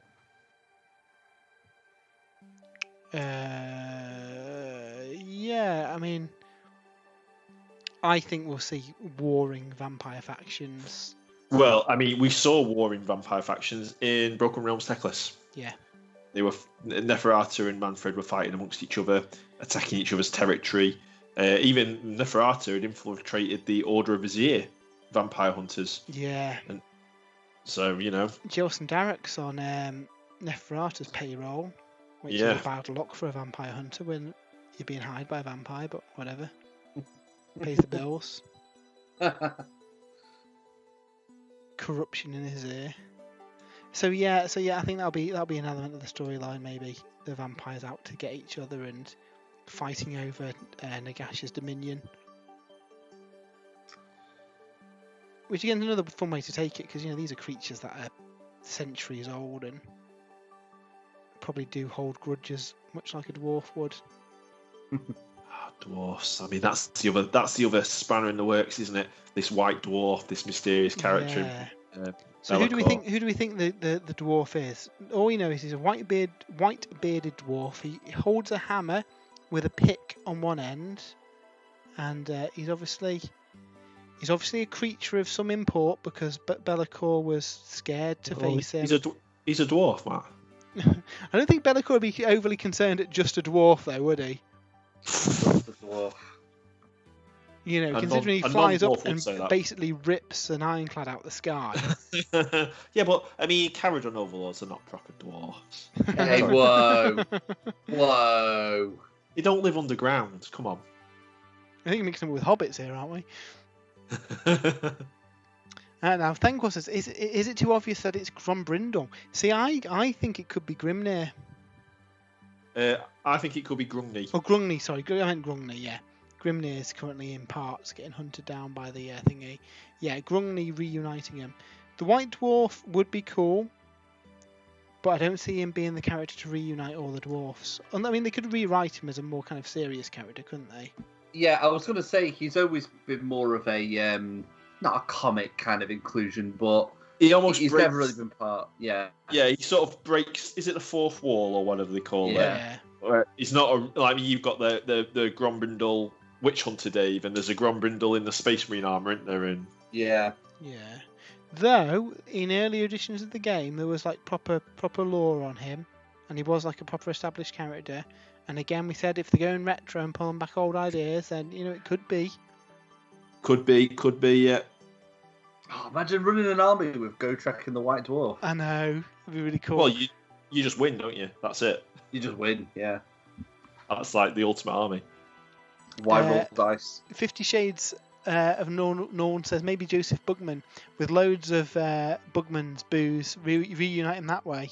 He's an in-joke. Yeah. Anonymous Rex would be nice if the updated Chaos Slaves to Darkness kits from the stock collecting box got released as their own kits. The Knights and the Warriors don't compare. No. So they're really nice kits, and they are on a kind of push fit sprue, so they would need their own individual like proper kits. They were a bit of a random release, that start collecting box, weren't they? Is that they were. like the lizard, the Chaos Lord on the lizard thing? Yeah. Chaos Lord Yeah. on Wizard, that's another classic podcast, isn't it? I love that model. I've got it built, still haven't painted it. Oh god, that's an incredible model, that is. Yeah. So yeah, I'd like to see them get proper kits as well. 50 Shades of Norn says poor Felix. Am I the only one that thinks he could be coming back as a Stormcast? He ain't coming back. He ain't coming back, Dave. We'll see. We'll see. And if he did come back as a Stormcast, would he really be Felix, or would he just be another soulless Stormcast going about his business? He'd just have Felix's name badge on him, wouldn't he? I read he came back as a Celestial Vindicator just before Be'lakor invaded. Oh, it's such a good book, Broken Realms. If you haven't read Broken Realms Be'lakor, A, apologies for the many spoilers in this podcast, in this show, and B, go read it, because it's so good. Probably the most epic Age of Sigmar story I've read. Thankwell's got an interesting question. How do people feel about the number of dead characters who've been brought back? I like the blend of old and new, but some, Gotrek, have no decent claim to effective immortality. Well, I don't know. Gotrek was in the realm of chaos for a long time, wasn't he? He was. Where time has kind of got no meaning. So I can see Gotrek being alive. I don't have too much issues with that. I think the Lumineth stuff's done well with Eltharion. Eltharion Teclis, yeah. Eltharion's technically the same character, but he is, yeah. He's the spirit of Eltharion, yeah. Bound into a new kind of entity, so that kind of works. And all the various gods, became gods in the end times anyway, so I don't have many issues with that. What other characters have we had? Sigvald, Demon Prince, even though he doesn't have the demon keyword. I'd love him to have the demon keyword, just because it means I could take him in a Legion of the First Prince army then. Arkan the Black. Arcane. Arkan, yeah.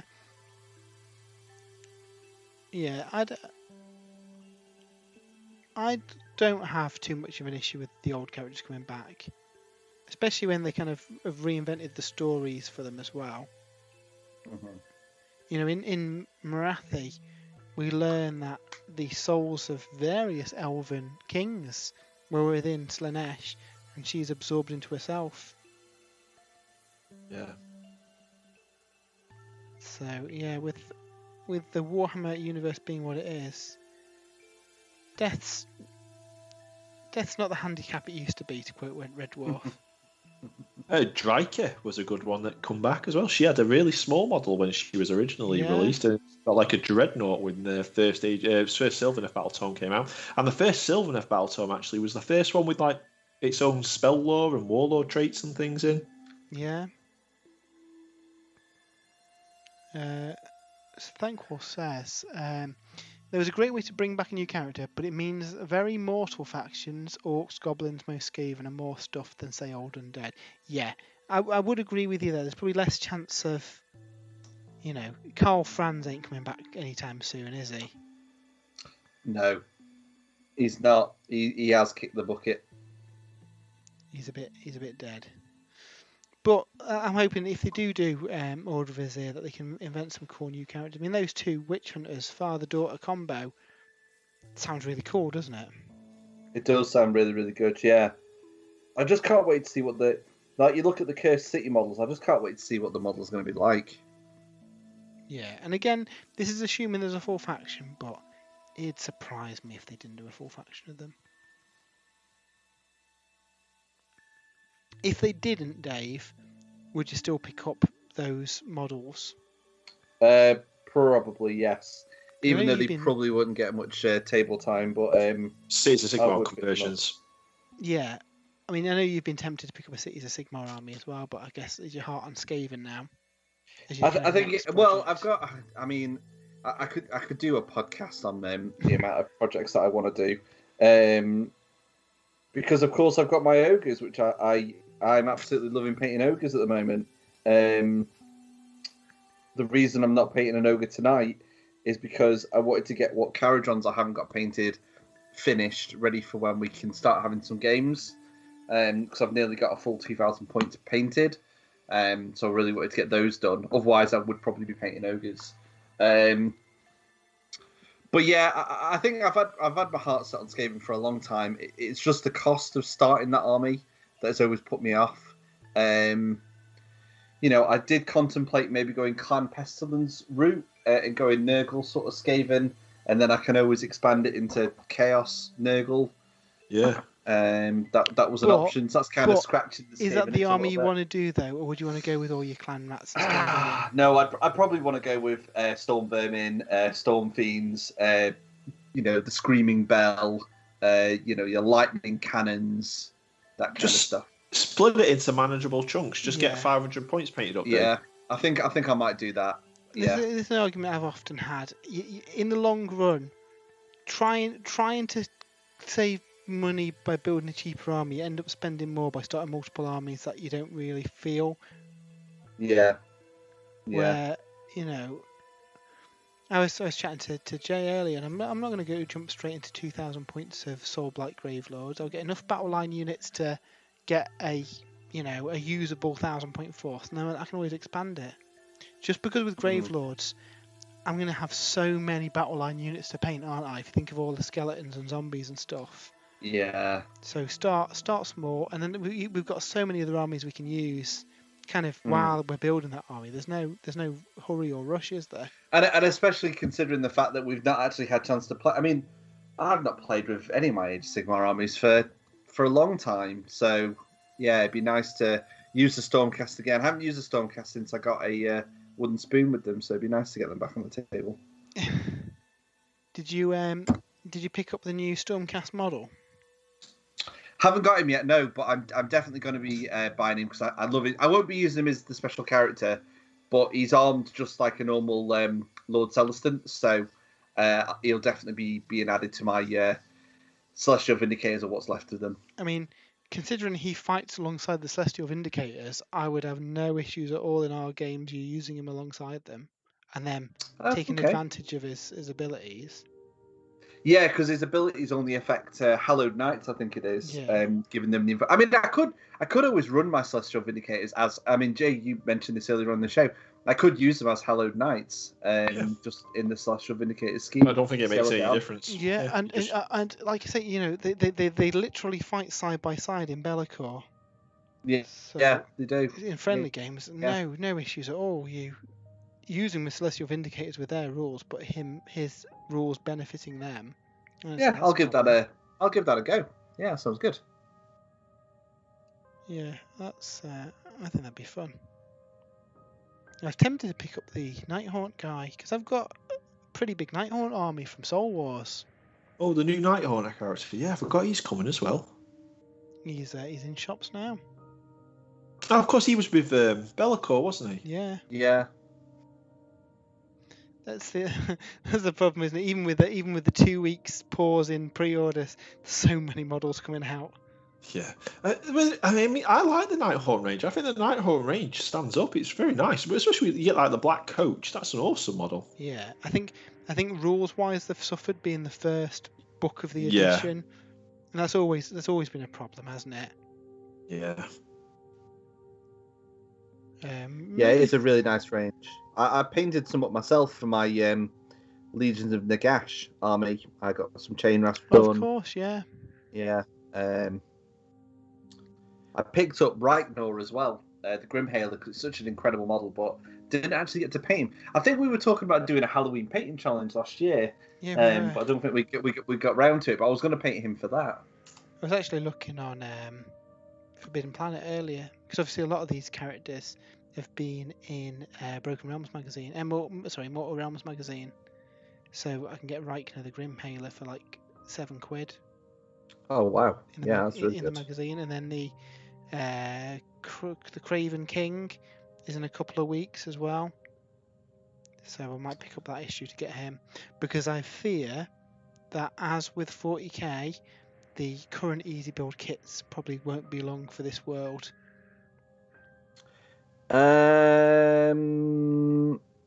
With the characters, I know like the Blightholder for the Death Guard that survived the easy build cull because it's the only way you get it. But it wasn't an easy build kit that came out with the game. So all those Nighthaunt easy build kits came out with Soul Wars.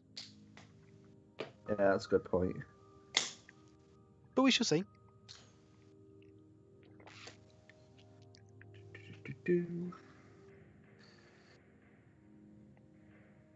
I'm actually waiting for the wash to dry on my Endrin Master. So I've got another Endrin rigger that I hadn't got painted. So I thought I might as well press on and start painting him. Carry on with the Caradron. Carry on with the Caradron. So what have you got left to paint in that army, Dave? I've got a gun holder. So once I've got this Endrin rigger done, I've got a gun holder to paint. I have also got the special character Brock, who I wouldn't mind painting as well. I really like the model, but his rules are kind of, they're okay. I think he's quite expensive for what he does, but I wouldn't mind painting him purely for the fact. I mean, he's huge as well. Just bear with me a moment. I'm just going to take my headset off so I can go and grab it in 2 seconds. Yeah. Here we go. So, I mean, look at the size of him. I'll switch over to your camera. So that's like your Endrin rigger next to Brock. I mean, look at the size of his like ether balloon. It's huge. He's a big fella. He's a big fella, and I love his hat as well. I mean, his hat's ace. And he's got cannons in his mustache. Top 3 hats in cannons Age in his Sigmar. moustache. Hey, we should do that. That sounds like a There's some good hats in Age Sigmar. top 3. You know what? Yeah. We're having that. We're having that next week. I mean, look at this guy's hat. Oh, let me switch to you. That is an impressive hat. That is an impressive hat.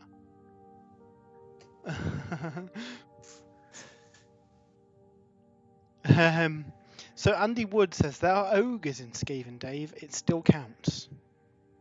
Yeah, yeah, of course, yeah. See, I was thinking that as well on the Skaven side, Dave. There's lots of those that you've got the rat ogres, but what are those other things they've got? Storm fiends, are they called? Storm the Clan Fiends, Skyer. yeah. You And can they go are quite. Battleline, I believe, aren't they, for Skyer?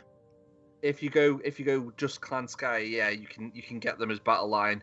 The problem with that is you lose out on. You literally have just got an army of Arch Warlocks, Storm Fiends, and artillery. You can't take any. You can't take any clan rats or anything. And that's it. If your heart's set on hordes of clan rats, I think that's the way you go, Dave. I think the best way of running Skaven and Skaven players, you can tell me if I'm wrong, but it's just to go mix, like to have a good selection of kind of, lots of cheap Skaven to grab objectives, but then you've got your Storm Fiends as your more heavy hitters, coming out of the Gnaw holes, and your cannons on your back line and stuff. Yeah. Now, what might change that, Dave, is if AOS 3 goes to more... Obviously, it's very much built around War Scroll battalions at the minute, isn't it? And obviously, we heard that rumour where they're going away. Potentially to be replaced with something more like detachments. Yeah. Yeah. So you could take Clan Skyra, yeah. Then free up like lots of different ways of building your army, which is what 9th edition did for 40k, where at the minute, Sigmar, you are quite restricted in how you build your army, aren't you? It's getting better, especially in the last few codexes, where if your general is a certain character, then it unlocks different battle line options. I remember when the Caradrons came out, a lot of people were put off by them because you had to take Arcanauts as battle line. You had no other options. So if you were running 2,000 points, you had to have 3 units of Arcanauts. new Karajan book came out, and suddenly like it all changes. You know, if you take the guy I've been painting tonight, then it unlocks Endrin Riggers as battle line. If you go Barak Urbaz, which is the port I play, it unlocks Gunholders as battle line. So it gives you lots of more variety. Yeah, that's it. I'd have done a Karajan Force a long time ago if you could take the ships as battle line, you know, in the original book. Obviously, you can in the new book now, which is really cool. And then, you know, there's lots in Cities of Sigmar that lets you take steam tanks as battle line.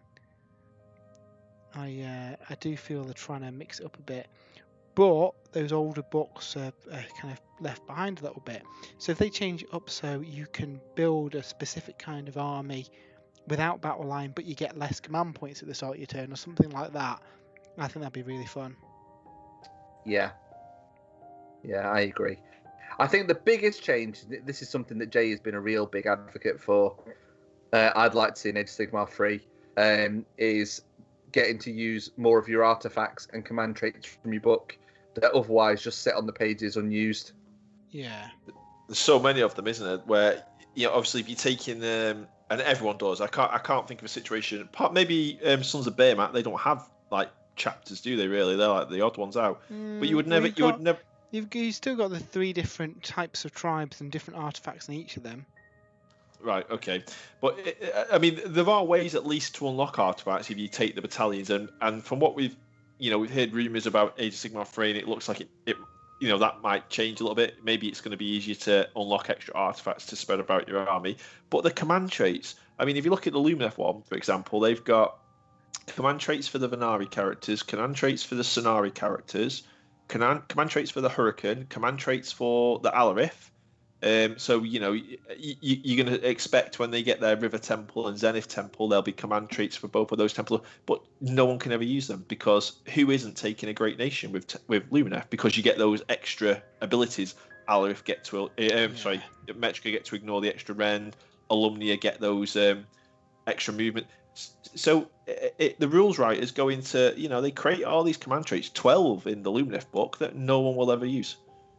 Which is a shame. There is, and if you look at 40k, you can spend stratagems, can't you? They are command points in 40k still, aren't they? Yeah, they are. Yeah. You can spend them on stratagems before the game starts to give other characters warlord traits. I would love to see you be able to give other characters command traits by spending some pre-game resource. Yeah, I mean that's something we've seen. Why not? The rules are there. Use them. The Legion of the First Prince has some really cool command traits, but if you've got a command trait, that means you haven't got Be'lakor as your general. That means you lose out on pretty much the majority of the army list. Yeah, the army is basically Be'lakor and friends, isn't it? If you're not taking Be'lakor, you may as well take one of the mono god factions. Yeah, exactly. So I don't know. And the problem is all that cool gaming content is in the books, but no one can use it, and that just seems like bad design to me. Now, obviously, they need to. People will probably gravitate towards the strongest combination of command traits, which is natural, has to be. Isn't it? It is natural, yeah. There's not a lot you can do about that, but maybe you can incentivize other combinations, or they can just look at the different command traits to try and balance them a bit better, so there's no obvious choice. But then I don't know. I just think you could customize. You could like the Lumineth. I could create a Venari Lord Regent with my particular command trait and particular artifact to create the character I want to build. Now, I suppose maybe some of that is this Anvil of Apotheosis, Anvil of Blood, Anvil of Death. We've seen a few of them in White Dwarf and in General's Handbook. I'd really love that to be a core part of the new edition, even if it's a supplement that comes out early, but baked into the main game, being able to design your own characters. We were having a chat earlier today, Jay, that's something you've got a bit really missing, I guess, from current Age of Sigmar compared to Warhammer of old, where you could pretty much craft your own kind of awesome characters, couldn't you? Yeah, definitely. And I think that'd be really, really fun. Even if it is for narrative. Yeah, which is probably what we would play mostly. Yeah, that's all we'd play, narrative. So, Anonymous Rex says, it'd be nice if similar battle line rules were available for 40k, so you can have more themed armies, not just the regiments of renown. Anything that makes more themed armies go to the table is good in my book. You've got the new Warzone Caradon which kind of introduced the Armies of Renown for 40k, which is kind of your themed armies where you can only take certain units. Yeah, I was just going to say the Dark Angel Codex. You can Dark build Angel, yeah, that's a very good example. And the Dark Eldar to some extent with the different cabals. Yeah, definitely more freedom than in. I mean, well, we talk about freedom. The Death Guard book, that's what, the codex before that, or a couple of codexes before, where you're very restricted on how to build an army. And we were a bit worried that's how all the 40k books were going to be. But thankfully, that seems to have been a random one-off.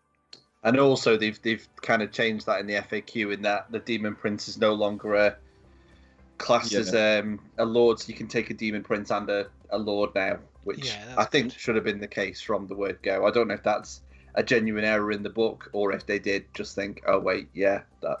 Yeah, I think that has been a little bit of a knee-jerk one that they've quickly realised maybe they went a bit too heavy on. Yeah. Yeah, that was my only disappointment with the Death Guard book at the time was I wouldn't be able to run, like a Lord of Contagion and a Demon Prince in the same detachment. So I'm glad that was fixed.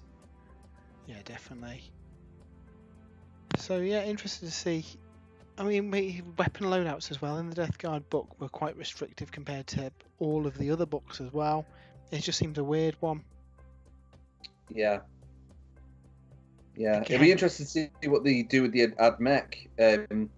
Because the weapon options for them, if they'll be more restrictive. I hope they don't, because there's a lot of units that people have built. So 5-man squads with 2 Acrobuses. Mm-hmm.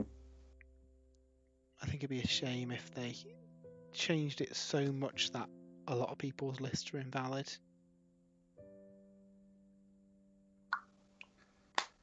But I do see the logic for making the units legal for what you get in a box.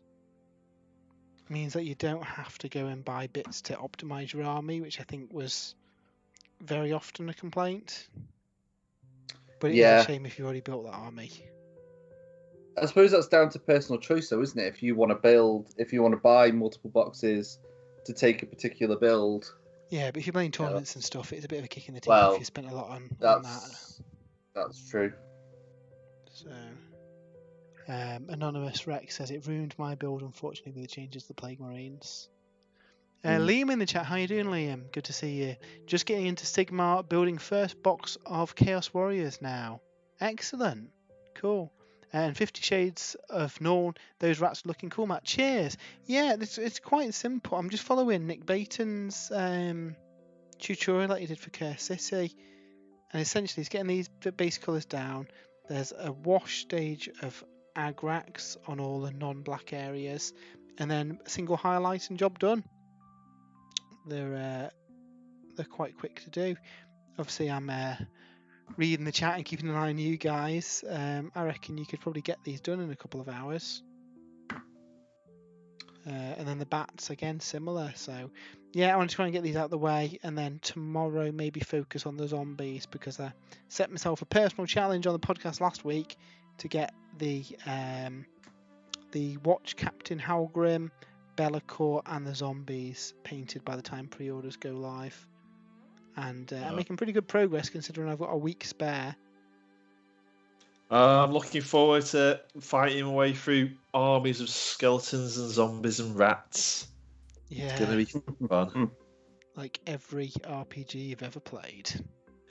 I remember that one of the last Triumph and Treachery games we ever had, I had a big block of 30 dwarf Ironbreakers fighting a big block of 40 or 50 skeleton warriors. And the Ironbreakers were there sort of like losing 1 or 2 models a turn, pretty resilient in their Grumril armor with their, I can't remember what rune they had. You used to be able to give runes to like the dwarf banners and things. And then Chris was just resurrecting the skeletons, and they basically spent the whole game just a block of Ironbreakers fighting a block of constantly resurrecting skeletons. You know what we need, Jim? They had an amazing time. Legion of the First Prince versus Grave Lords battle report. Yeah. Just war of attrition where nobody dies. It's a bit Captain America. I can do this all day. Yeah, no, that's fun. Can you believe it? It's like 10 to 9. We've rattled through this tonight. It's mental. Yeah, I've made a bit more progress than I thought. I've managed to get the Wildwood shade onto the robes, which I'm just sort of tidying up now with a bit of Wraithbone over the top. I've got my white armor down, so I think the next stage for these guys is the painstaking gold trim stage. Although, having said that, I quite enjoy it. Liberator Gold goes over this sort of base coat quite easily. Liberator Gold, yeah. Yeah, so it's actually quite a good. It's not a bad stage. It's the stage I was not looking forward to, but I actually quite enjoyed when I got down to it. You know what? I found that on Bellacore doing the skulls, because skulls they can be a bit hit and miss, can't they? Yeah. Depending on how thin your paint is, the highlights can sometimes go a bit funny on them. But I actually really enjoyed just sat there highlighting skulls earlier today. Yeah. Which is a bit weird. I guess that's good practice for me, me Grave Lords, I guess. Yeah. Yes. Get used to highlighting skulls. I should have counted the number of skulls, but there's a lot of skulls. I mean, I'm fairly certain that Korn's going to do Bellacore for copyright infringement, because he's clearly sitting on a throne made of skulls and rock, but there's a lot of skulls in there, and it wouldn't hold up in court. On a skull count, Matt, who's got more skulls? Your big Korn dragon or Bellacore? Big Corn Dragon for mass has surely got more skulls. Just because he's a much bigger model. I mean, I haven't counted him. Yeah, the big dragon's got loads of skulls in him. He's got like Stormcast stuck in him and all sorts. Isn't his seat on the back of the dragon just skulls? It's literally a skull throne, yeah. Okay. He wins then. He wins, yeah. I don't know what the skulls per inch is. If anyone does know, let us know in the chat. So, I think before we finish today, guys, there's something we need to do, isn't there? Gentlemen, what is your favourite sprue and what is your favourite brew? Dave. My favourite sprue, Matt.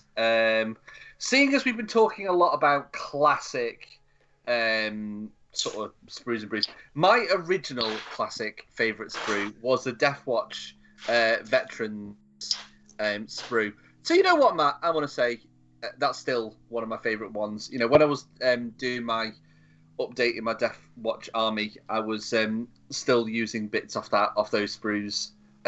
So good, and they work quite well with some Primaris bits as well. If you sort of cut and sort of tied them up a little bit. So yeah, I want to say the Deathwatch Veteran Sprue. Excellent. And brew? And brew, I would probably go with I'm a big, strong believer in a classic cup of tea, but I'm going to go with a hazelnut latte. Oh, hazelnut latte is a controversial one, Dave. Where's this come from? A local cafe to us in our town centre does not honeycomb. Sorry, I meant honeycomb. What did I say? Hazelnut. Honeycomb latte. They do a really nice honeycomb syrup. Really nice in a latte. Definitely recommend it. There you go. What about you, Jay? What's your favourite sprue and your favourite brew? See, I think one of my favourite models, and I think a big part of this is just my I really like the sort of character in the background behind this model is the Eldar Solitaire. The Eldar Solitaire, yeah. I really like that model, how it's sort of leaping over the Eldar ruins, and with the sort of domino field effect on his cloak. So I do really like that. It's one of my all-time favourites. Having said that, I mean, there's been so many cool models that have come out over the last few years. I mean, the Solitaire model itself is very old now. I was really, really impressed. I mean, I've recently painted the Kanofi Exile from Curse City. That's up there with one of my favourite models currently. Yeah. Really enjoyed painting that model. So I think I'm going to go for the Kernofi Exile, Qualafis the Exile. Well, if you're going for favourite sprue, that sprue also includes 7 other characters as well. Well, there you go. So it's a good sprue to choose then. I was going to say Jay clearly cheated now. My top 7 sprues are the. My favourite drink, of course, is the old. Oh yeah, that's an excellent. Excellent. That is pretty good. Oh, but yourself, Matt. Well, you've got to have your answer. See, there's so many. So I'm going to go with probably the one I've built most recently is Bellicor. Such a cool model. I thoroughly enjoyed building and painting him. It took me 2 nights plus most of this morning. I don't know how many hours that is, but quite a while working on him. But so much fun to paint. Really easy to build. Looks really dynamic. I sent you guys a picture with him compared to some of the Forge World Greater Demons, and the quality of that is up there with those old Forge World models. Yeah. I think Games Workshop plastics have come on so much that we'll get to the point where all those big impressive kits will probably be plastic in the future rather than resin. Yeah.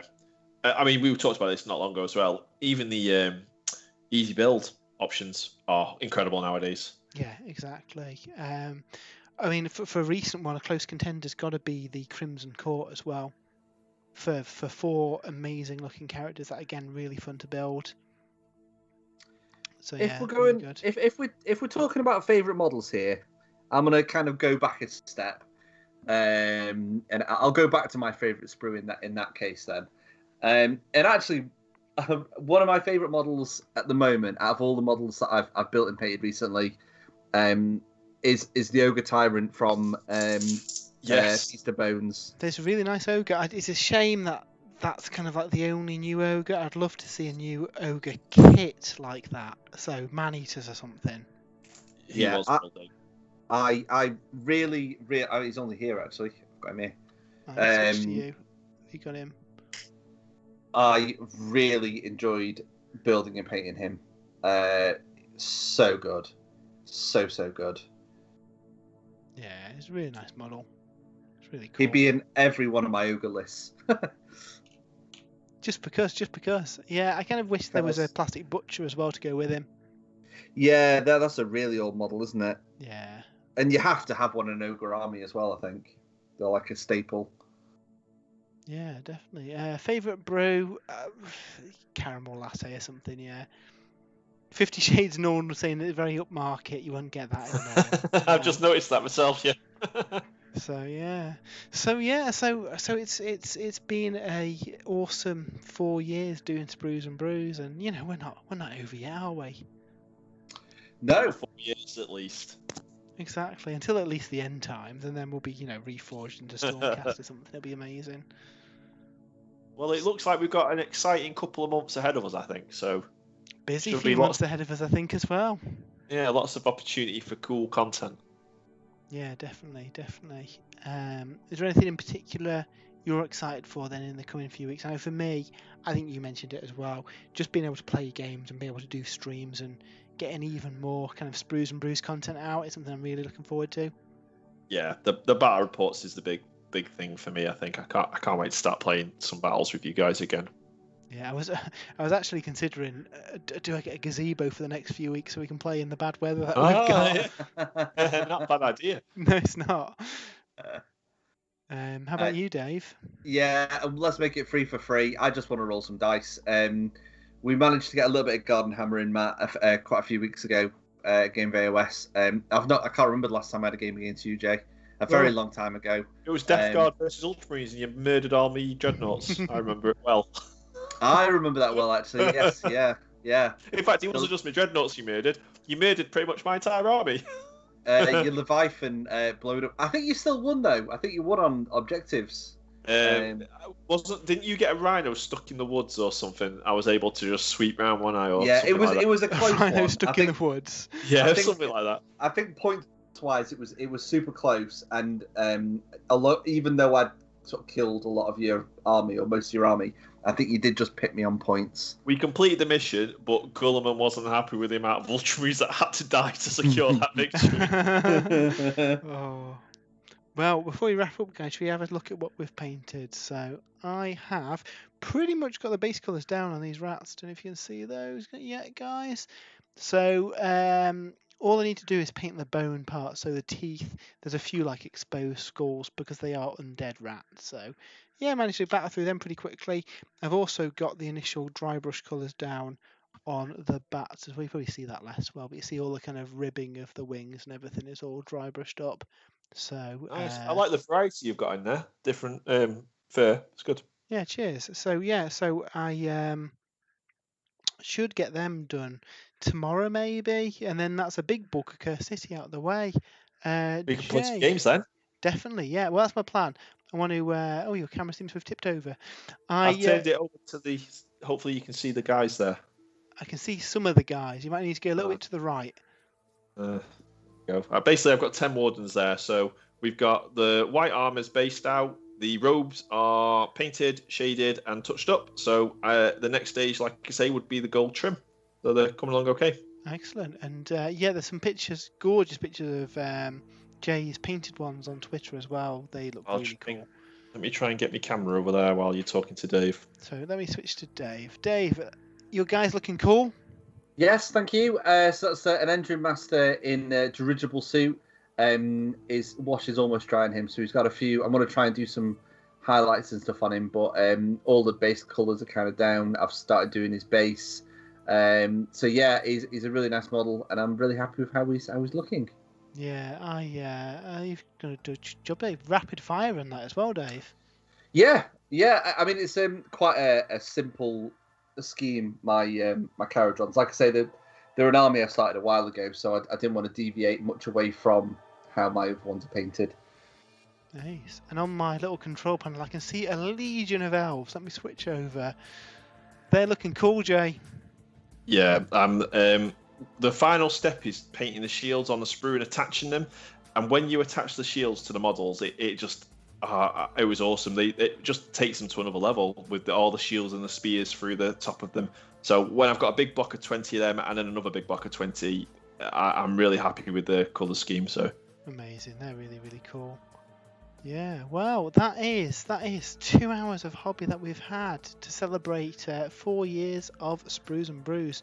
I'm going to be back tomorrow. I don't know if you guys are going to be joining me tomorrow at 7 o'clock for some more hobby and painting and fun.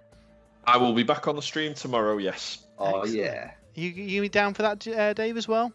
Yes, I am. Excellent. So if you've enjoyed this and you're not already a follower, give us a follow. It doesn't cost you anything. You'll get notified when we are streaming and help support the channel, which would be much appreciated. Hope you've all enjoyed it and you've had some fun painting yourself.